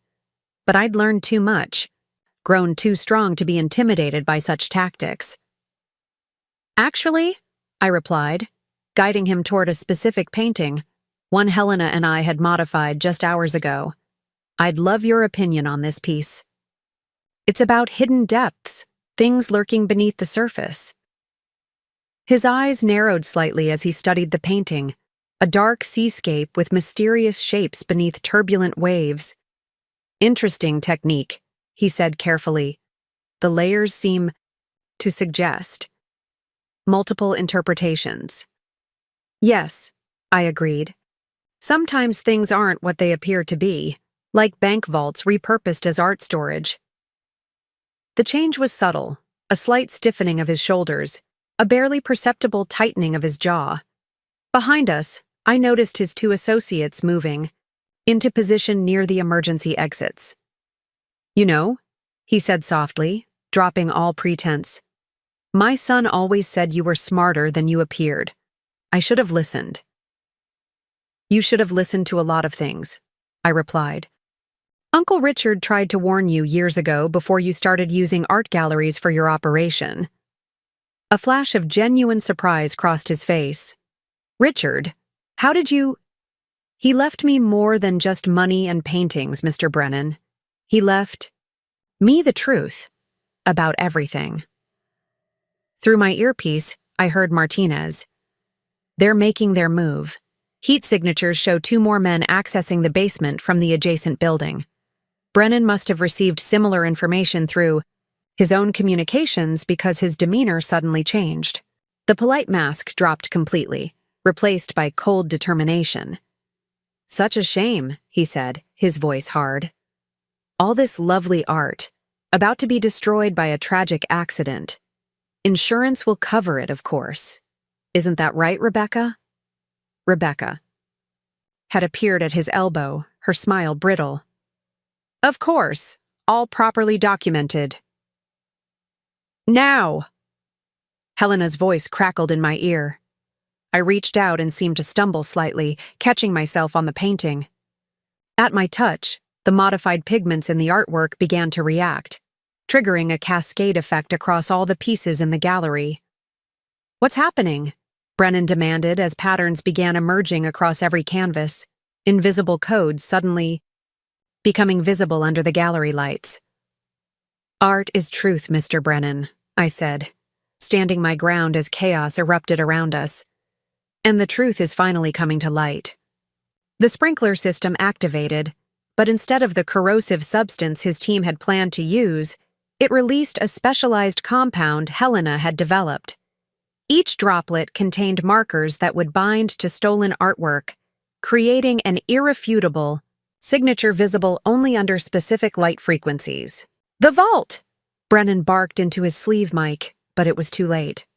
"Already secured," Martinez announced, dropping her catering disguise as FBI agents emerged from among the crowd, along with the entire Carson collection and evidence linking it to 12 other unsolved art heists. Rebecca tried to run, but stopped short as her necklace began to glow with an unmistakable fluorescent signature. proof of its stolen status. "You think this changes anything?" Brennan snarled, his sophisticated veneer completely gone. "You have no idea what you're dealing with. The people behind me, the power they wield, are all documented right here," I interrupted, gesturing to my paintings. Every transaction, every connection, every player, large and small. Uncle Richard spent years gathering the evidence, and I've spent the last week adding to it. "It's over, Mr. Brennan." As if to punctuate my words, the final phase of our plan activated. Every painting in the gallery began to emit a soft glow, each one revealing its hidden layers of evidence. The effect was beautiful and damning, art and justice combining in a display that left the remaining guests gasping in awe. "Your son chose truth," I told him softly as agents moved in. "He chose to make things right. You can still do the same." For a moment, something flickered in Thomas Brennan's eyes. Perhaps regret, perhaps just calculation. But before he could respond, the arrest was in progress, and the legacy he'd built on lies and stolen art was crumbling around him. Outside, the storm had finally broken, and moonlight streamed through the gallery windows, making the painting's revelations even more dramatic. Uncle Richard's final masterpiece was complete, justice served through art itself. As the FBI led Brennan and his associates away, Helena appeared at my side. "Ready for the next phase?" I looked at my paintings, now forever changed, but somehow more powerful than ever. "Yes," I said. "It's time to show the world what art can really do." The gallery had become more than just a space for displaying paintings. It was now a testament to truth, a beacon of justice, and the beginning of my real work as a guardian of both. The morning after the gallery raid dawned clear and bright, a stark contrast to the previous night's storm. I stood in the center of the space, now transformed into an active crime scene, watching FBI evidence teams documenting every painting, every hidden code, every piece of the puzzle Uncle Richard and I had helped solve. The headline in the Cedar Grove Gazette screamed, "Local Gallery Bust Reveals International Art Fraud Ring." Beneath it, a photo showed Thomas Brennan being led away in handcuffs, his mighty empire crumbling in full public view. The final count just came in, Martinez announced, joining me with a tablet in hand. 47 stolen masterpieces recovered from the vault, including the entire Carson collection. The total value. She paused, double-checking the figure. Just over $300 million. Helena emerged from her makeshift lab in the corner, her eyes bright with excitement. "But that's not even the best part. The evidence encoded in your paintings has helped us identify over 200 connected cases worldwide. Interpol is already moving on galleries in Paris, London, and Dubai." I walked to my newest painting, the one that had helped expose Thomas Brennan's true nature. Under the morning light, the hidden patterns were barely visible, secret guardians waiting to be awakened. "Ms. Crawford?" A young FBI agent approached tentatively. "There's someone here to see you." Marcus stood in the doorway, flanked by 2 agents from witness protection. He looked different, humbler somehow, the polished corporate facade stripped, a way to reveal something more genuine.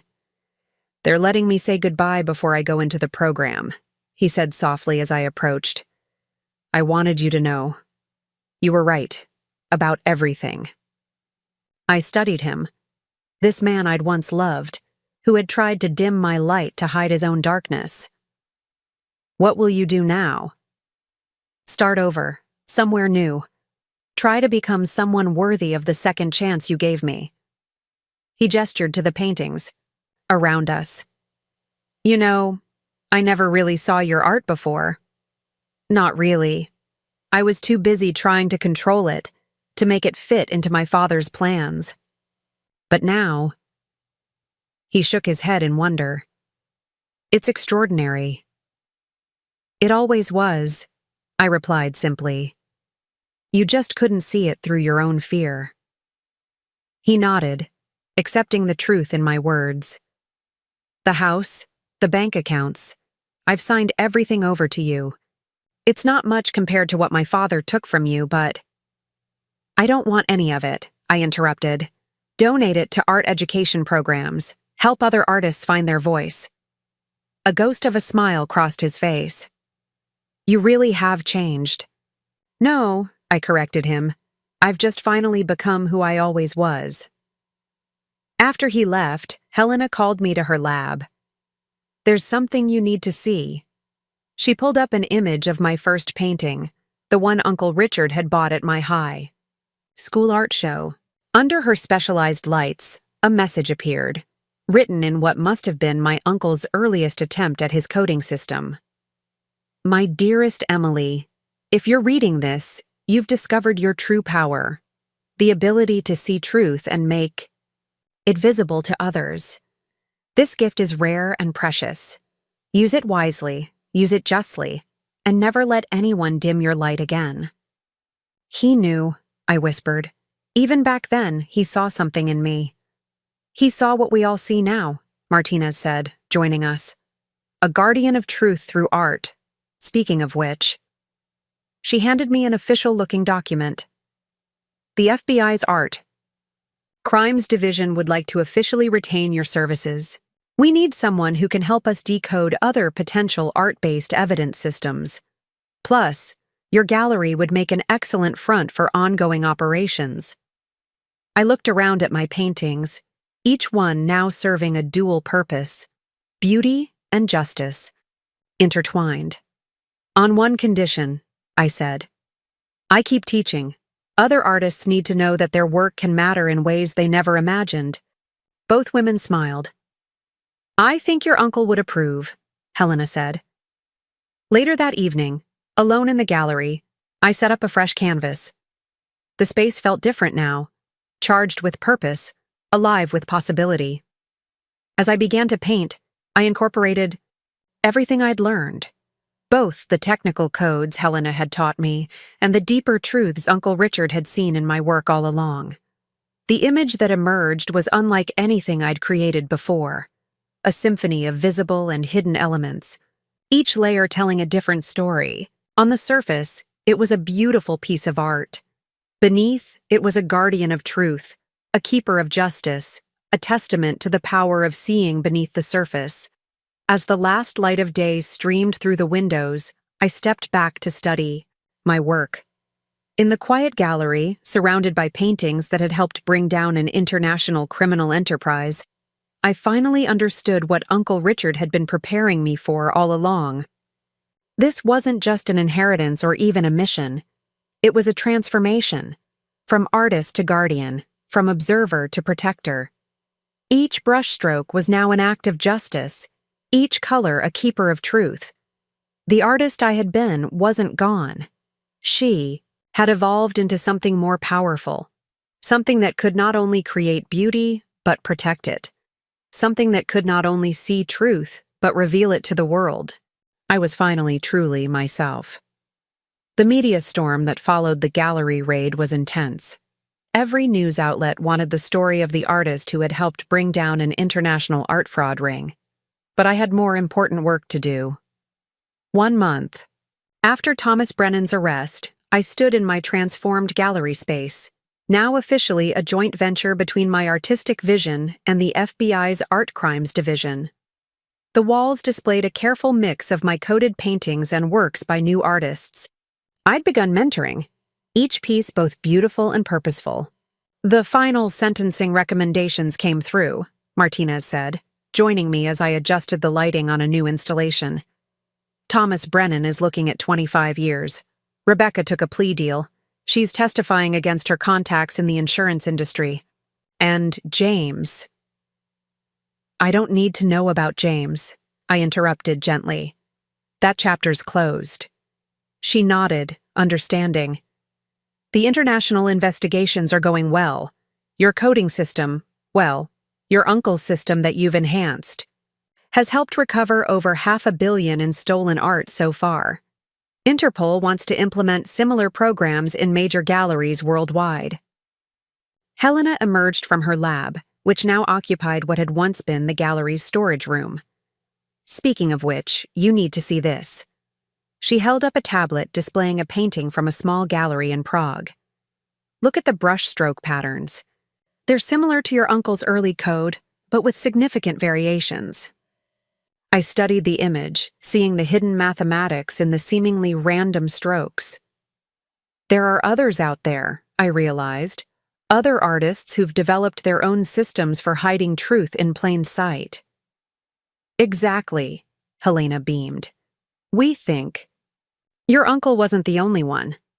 There might be a whole network of artistic guardians out there, each developing their own methods of protecting and preserving truth through art. The implications were staggering. We need to find them, I said. Connect with them, share what we've learned. Already on it, Martinez replied. The FBI is establishing a special unit dedicated to identifying and connecting with these artistic guardians. We'd like you to head it. I walked to my newest painting, a piece that incorporated everything I'd learned about hiding messages, in art, but with a new purpose.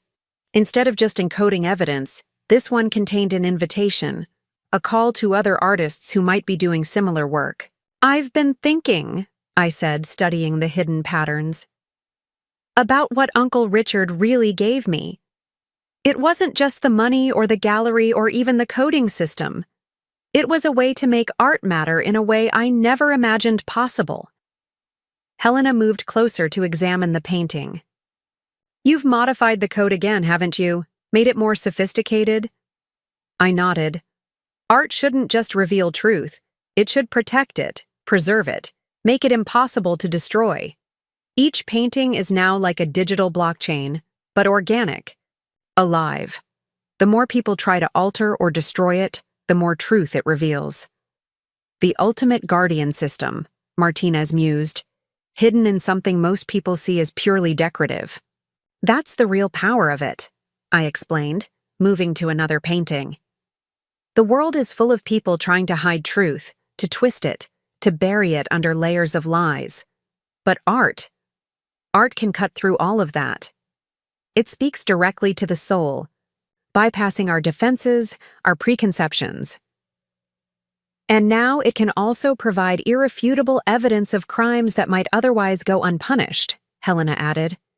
I touched the canvas gently, feeling the layers of paint that held so much more than just pigment. Uncle Richard used to say that every artist sees the world differently. That's why he believed in using art to protect truth. Because every unique perspective adds another layer of protection. A group of students arrived for my afternoon class, young artists eager to learn not just technique, but purpose. I'd been careful in selecting them, looking for the same spark Uncle Richard had seen in me, the desire to make art that mattered. Ready for today's lesson? Helena asked with a knowing smile. I picked up a brush, feeling its familiar weight, a weight that now carried so much more meaning. Today, we're going to learn about how art can change the world, one hidden truth at a time. As I began the class, I caught a glimpse of my reflection in the gallery window. The uncertain artist, who had once let others dim her light, was gone. In her place stood someone stronger, someone who had found her true purpose. Uncle Richard's inheritance had transformed me, but not in the way anyone had expected. It had shown me that art could be more than self-expression. It could be a force for justice, a guardian of truth, a light in the darkness. And as I looked at my students' eager faces, I knew I was exactly where I was meant to be, doing exactly what I was meant to do. The resolution wasn't just about closing a criminal case or finding justice. It was about beginning a new chapter. One where art and truth would work together to make the world a little more honest, a little more beautiful. One painting at a time. 6 months after the gallery raid, I sat in Uncle Richard's old apartment in Boston, surrounded by boxes of his personal effects that had finally been released from evidence. Martinez had accompanied me, both for security and to document anything relevant to ongoing investigations. Look at this, I said, pulling a worn leather journal from one of the boxes. It's dated 20 years ago. right around the time he first discovered Thomas Brennan's operation. The journal's pages were filled with Uncle Richard's precise handwriting, interspersed with small sketches and mathematical formulas. But what caught my attention were the newspaper clippings carefully pasted throughout. Articles about art thefts, gallery fires, mysterious insurance claims. He was mapping it all out, Martinez observed, looking over my shoulder. Every connection, every pattern. But why didn't he just report it then? I turned to a dog-eared page where a familiar name jumped out. Emily showed remarkable talent at her art show today. The way she layers colors, creates depth. She sees patterns others miss. Perhaps there's hope after all. Because he knew they were too powerful back then, I realized. He needed a different approach, something they wouldn't expect. He needed me. Further digging revealed more journals, each one documenting both the criminal enterprise he was tracking and my artistic development. He'd followed my career from afar, collecting every review, every exhibition announcement. "There's more," Martinez said, opening another box. Inside were dozens of small paintings, my earliest works, purchased through various agents. Each one showed signs of Uncle Richard's experimentation with his coding system, using my natural style as a foundation. He was learning from me while I was learning from him, I murmured, studying the hidden patterns. Every time my style evolved, his code adapted. A thick envelope at the bottom of the box caught my attention. Inside were photographs, surveillance shots of Thomas Brennan and his associates meeting with various gallery owners over the years. But mixed in were photos of me at different art shows, unaware I was being watched, protected. "Emily," Martinez called from across the room. "You need to see this." She'd found a hidden wall safe behind a painting, one of my landscapes. The combination was encoded in the brush strokes, a pattern I now recognized instantly. Inside was a single USB drive, and another letter. "My dearest Emily," it began. "If you're reading this, then everything has worked exactly as planned. The evidence you helped uncover is only the beginning. There are others like Thomas Brennan, powerful people who use art to hide their crimes. But there are also others like us, guardians who use art to protect truth." I read on, my hands trembling slightly. "What you've learned about encoding evidence in art is just the foundation. This drive contains everything I discovered about other guardian systems around the world. Some use music, others use sculpture, but all serve the same purpose: to preserve truth in a world that often seems determined to bury it. You're not alone in this fight, Emily. There's a network of artistic guardians out there, waiting to connect with you. The coding system I taught you is a key that will help you find them. Look for the patterns we discussed, the hidden mathematics in seemingly random creation. They're out there, waiting. But be careful. For every guardian, there's someone trying to destroy what we protect. Your gallery is now more than just a business or even an FBI front. It's a beacon for others like us, and a warning to those who would use art for darkness. You've exceeded every hope I had for you, my dear niece. You didn't just learn to encode truth in art. You've made it your own, improved it, evolved it. The student has surpassed the teacher, as it should be. Remember, art isn't just about beauty or expression. It's about seeing the world as it truly is and helping others see it too. Every painting can be a window to truth, every brush stroke a guardian of justice. Keep painting, keep protecting, keep shining your light. All my love, Uncle Richard. Martinez examined the USB drive. This could change everything. If there really is a network of artistic guardians, then we need to find them, I finished. Connect them. Create something bigger than what Uncle Richard started. We spent hours going through the rest of the boxes, finding more pieces of the puzzle Uncle Richard had spent his life assembling. Each discovery revealed new layers of his plan, new depths to his foresight.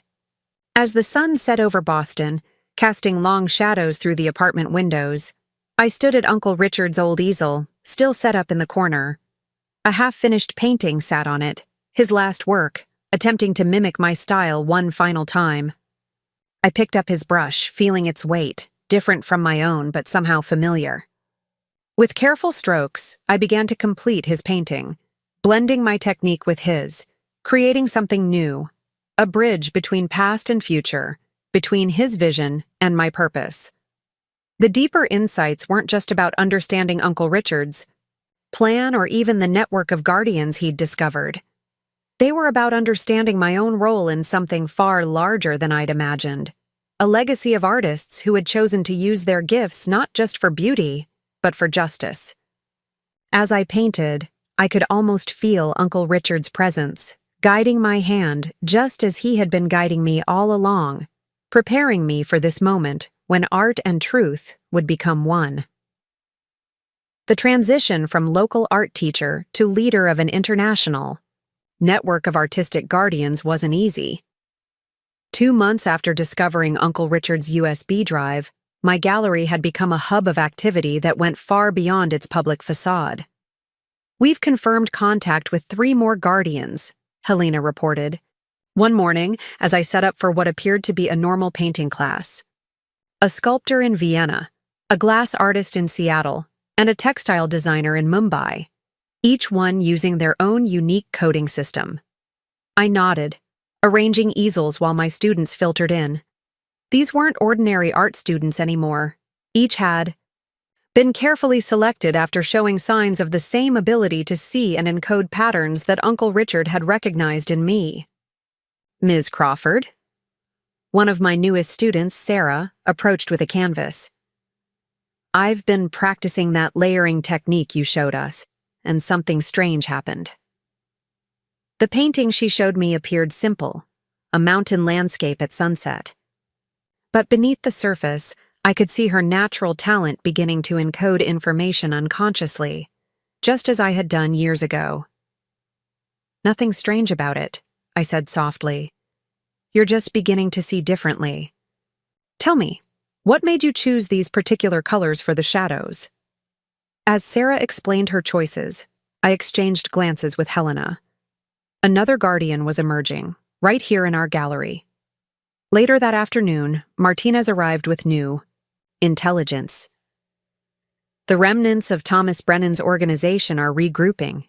They're trying to adapt to our methods, finding new ways to hide their transactions." "Then we'll adapt too," I replied, showing her my latest work.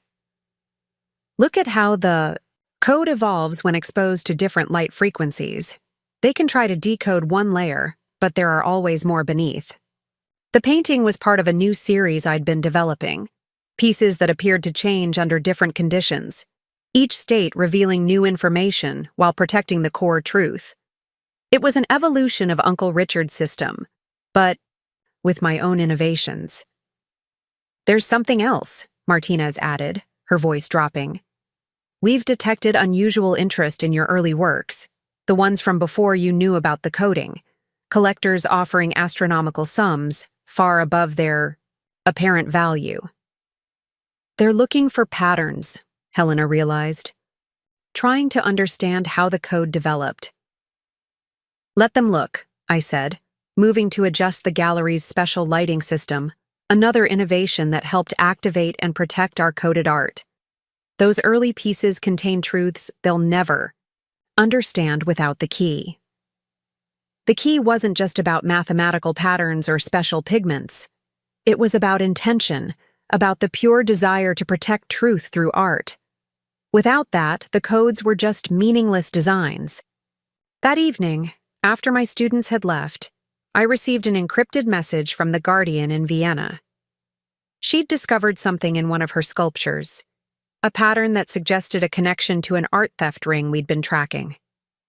"The code is evolving on its own," Helena marveled, analyzing the data.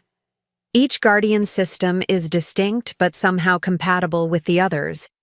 It's like we're creating a universal language of truth," I finished, thinking of Uncle Richard's words about art speaking directly to the soul. Working late into the night, I began a new painting, one that would serve as both a test and a message to our growing network. Each brushstroke contained elements of every guardian system we'd discovered, woven together into something entirely new. "You know they'll keep coming after us," Martinez said, watching me work. "People like Thomas Brennan, who see art only as a tool for deception."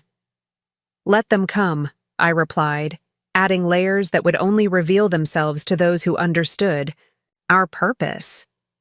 Every attempt they make to corrupt art only makes our protection stronger. I thought about Sarah and my other students, each developing their own way of seeing and protecting truth. About the guardians around the world, using their diverse artistic skills to fight deception. About Uncle Richard, who had seen this potential in me long before I understood it myself. The adjustment period wasn't just about learning new techniques or building a network.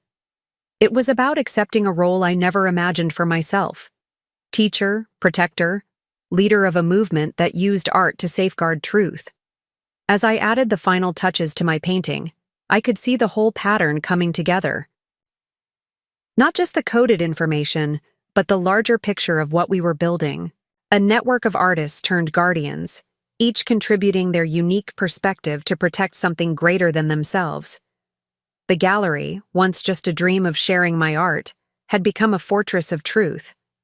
Every painting, every lesson, every connection we made strengthened our ability to fight those who would use art for darkness. And as I stepped back to view my completed work, I knew that this adjustment period was just the beginning. We were creating something that would outlast all of us, a legacy of truth preserved through beauty, of art serving its highest purpose. Uncle Richard had given me the key, but what we were building now was beyond anything he could have imagined. It was the future of art itself, transformed into a guardian of truth that no force of deception could ever destroy. 1 year to the day after Uncle Richard's inheritance changed my life, I received a visitor I never expected. The gallery was closed for a private exhibition, a showcase of works by our emerging network of guardians, when Claire arrived from Seattle. "Your mysterious disappearing act had me worried," she said, embracing me. Then I started noticing patterns in some of the new pieces coming through my gallery. Patterns that reminded me of what you told me about that night at the motel. I led her through the exhibition, watching her face as she took in the layers of meaning hidden in each piece. As a gallery owner, she had an eye for detail that most would miss. "The glass artist," she said suddenly, stopping in front of a crystalline sculpture. "The one whose work I started carrying last month. She's one of them, isn't she? A guardian?" "How did you know?" I asked, though I already suspected the answer. "Because she asked me the same questions about art and truth that you used to ask back in school." Claire turned to face me. "And because I've been waiting for someone to notice what I've been hiding in my own gallery's curation patterns." The revelation shouldn't have surprised me, but it did. Claire, my oldest friend, who had supported my art when everyone else dismissed it, had been encoding truth in her own way all along. "Show me," I said. She pulled out her tablet, displaying photographs of her gallery's exhibitions over the past decade. At first glance, they seemed like normal installation shots, but as she explained her system, I saw it.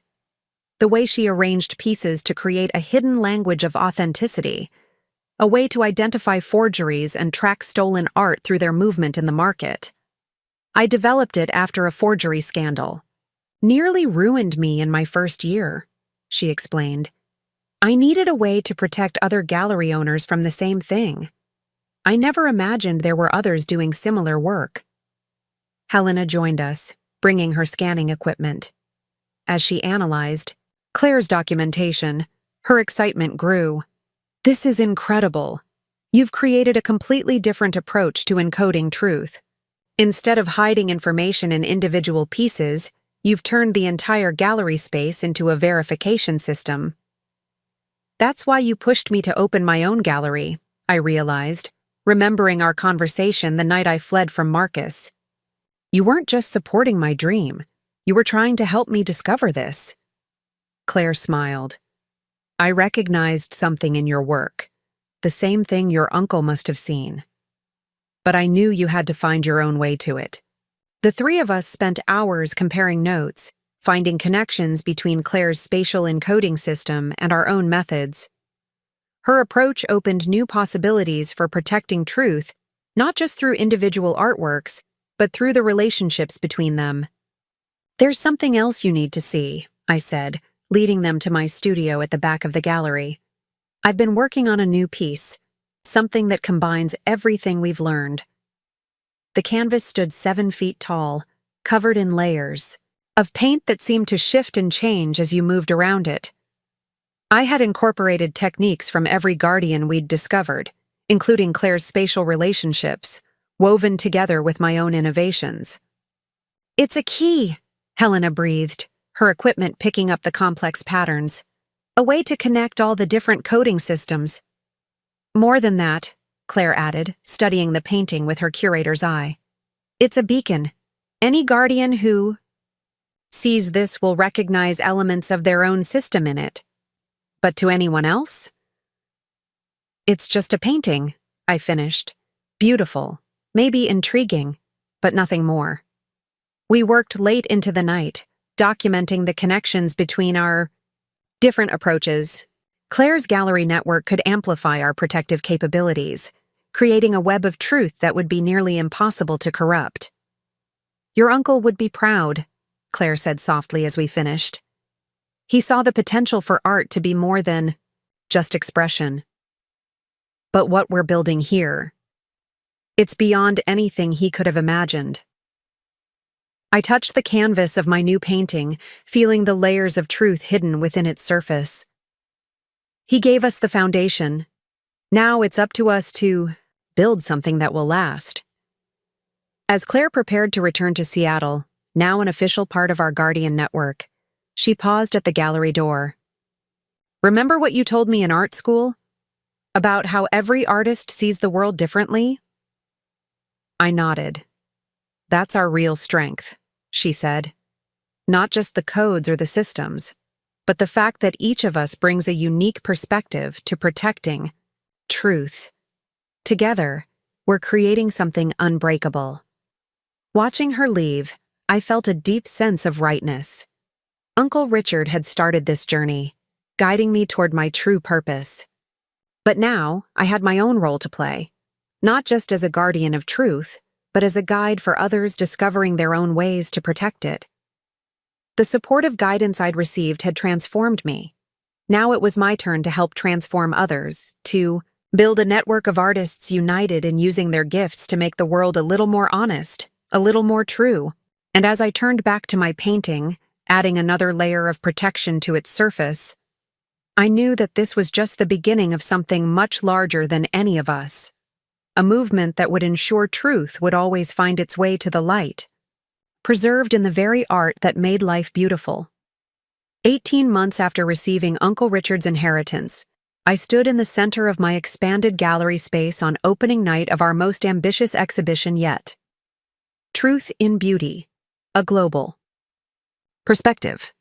The show featured works from 23 guardians across 5 continents, each piece containing layers of coded truth beneath its artistic surface. The security systems are all in place, Helena whispered, adjusting the specialized lighting that helped activate our protective measures. And our new scanning technology can detect any attempt to interfere with the codes. The gallery had evolved far beyond its original design. What looked like elegant track lighting actually contained advanced monitoring equipment. The seemingly decorative wall panels housed a network of sensors that could detect even the slightest attempt to tamper with our encoded works. First guests arriving, Martinez announced through our discreet communication system, including representatives from the Louvre and the Metropolitan Museum of Art. We'd carefully vetted each invitation, knowing that this exhibition would attract attention from both legitimate art institutions and those who might wish to compromise our work. The guest list was a calculated risk, exposing our methods enough to attract potential allies while maintaining the security of our network. Sarah, my former student and now a full-fledged guardian, approached with a group of collectors. "Miss Crawford, these gentlemen are particularly interested in your latest series." I could tell from her subtle hand signal that these were the potential allies we'd been hoping to reach, curators who had discovered similar coding systems in their own collections and were seeking answers. "The interesting thing about art," I said, leading them to my newest work, "is how it can speak different truths to different viewers." The painting before us appeared to be an abstract study of light and shadow. But for those who knew what to look for, it contained a complete guide to identifying authenticated artworks within major museums worldwide. "We've noticed patterns," one of the curators said carefully, "in some of our recent acquisitions. Patterns that seem to respond to certain conditions. Art has always been about more than what we see on the surface," I replied, using our network's coded language. "Sometimes it protects its own truth." Understanding flickered in their eyes. More potential allies for our growing movement. Across the room, Claire was conducting her own subtle recruitment, her trained curator's eye identifying those who might have already discovered pieces of our puzzle. Her gallery network had become instrumental in connecting guardians across the globe. "Emergency alert," Helena's voice came through my earpiece. "We've detected unauthorized scanning attempts on the west wall." I moved casually in that direction, engaging with guests while observing the situation. A man in an expensive suit was standing too close to one of our most sensitive pieces, a small device barely visible in his hand.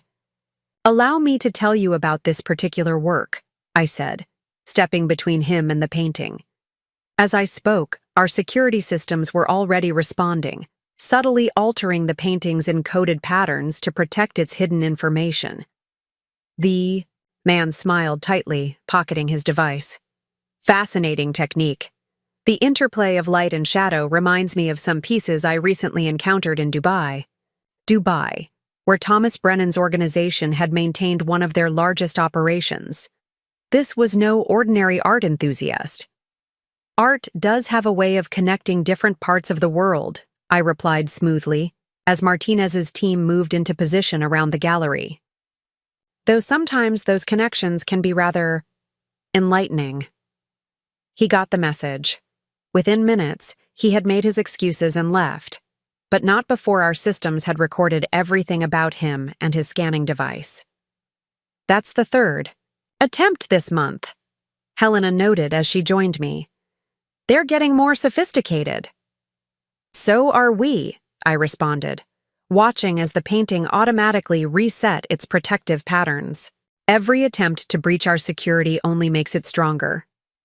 Later that night, after the last guests had left, I gathered with my core team, Helena, Martinez, Claire, and Sarah, in my private studio. The exhibition had been a success, not just artistically but strategically.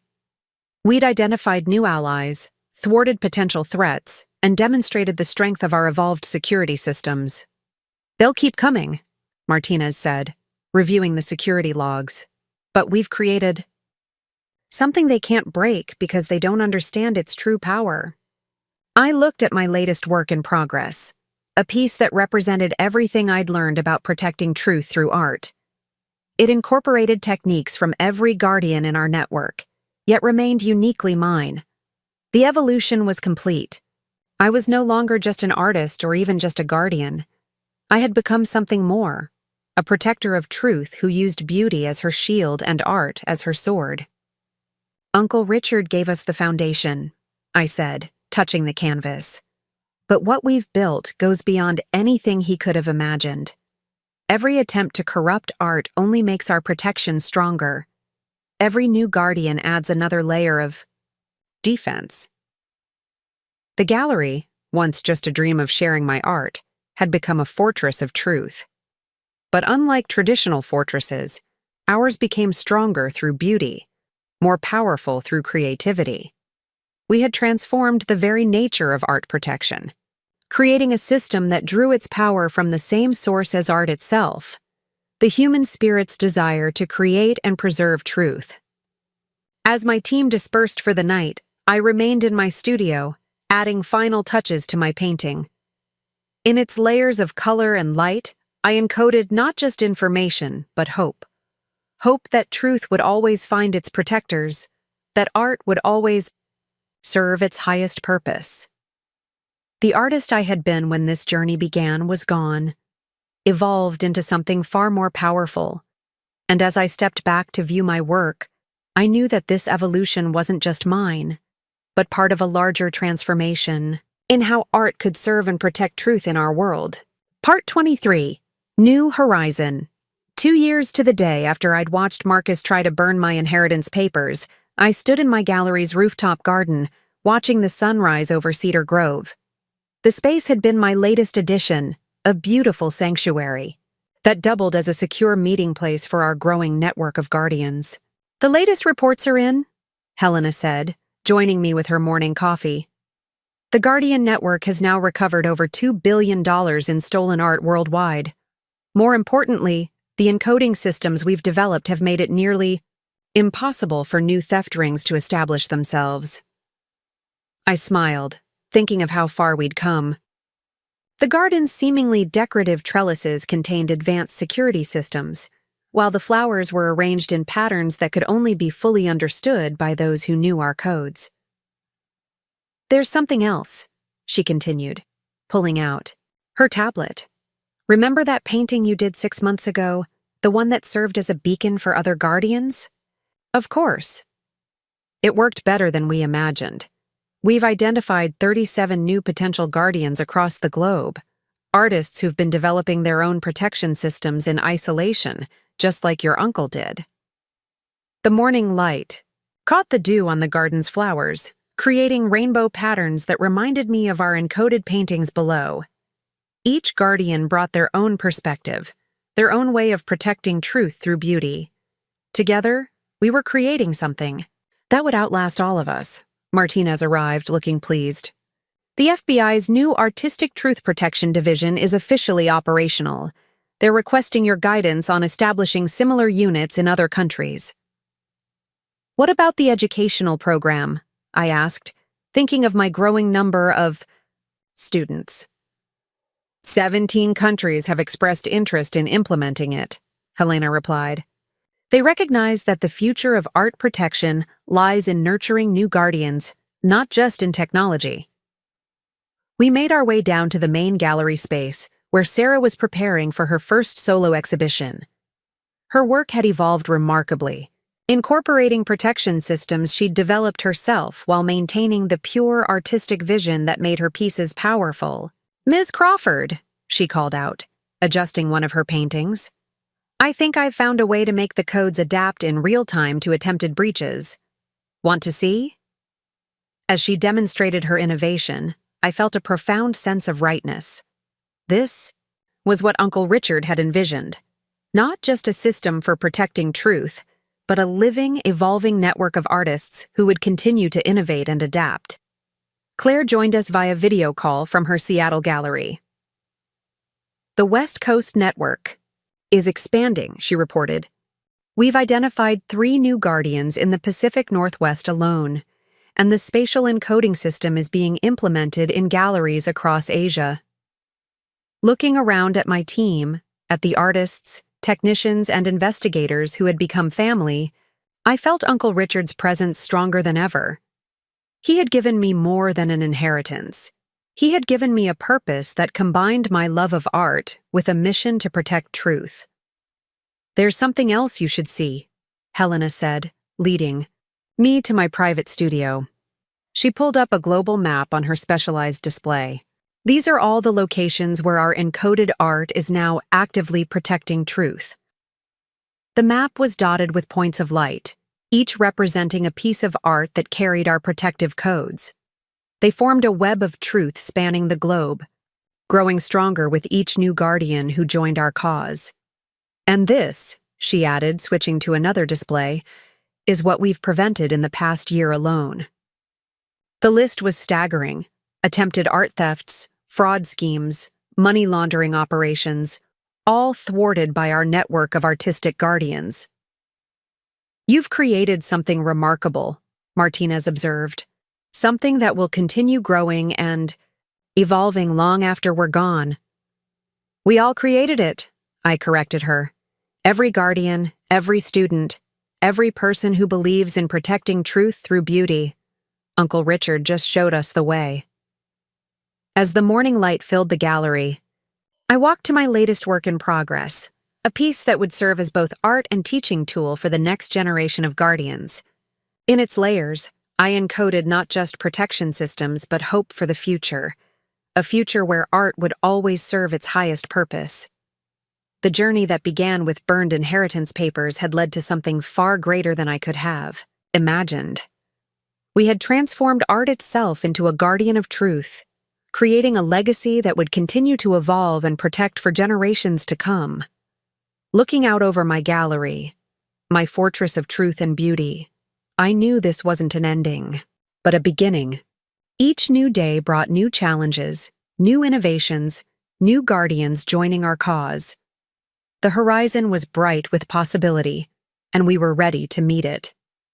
Uncle Richard had once written that art could change the world. He was right, but not in the way anyone expected. We had changed it not through revolution or force, but through beauty and truth, one painting at a time. And as I picked up my brush to continue work on my latest piece, I knew that this was just the beginning of our story. The future stretched out before us, full of promise and possibility, waiting to be painted with the colors of truth and protected by the power of art. The end.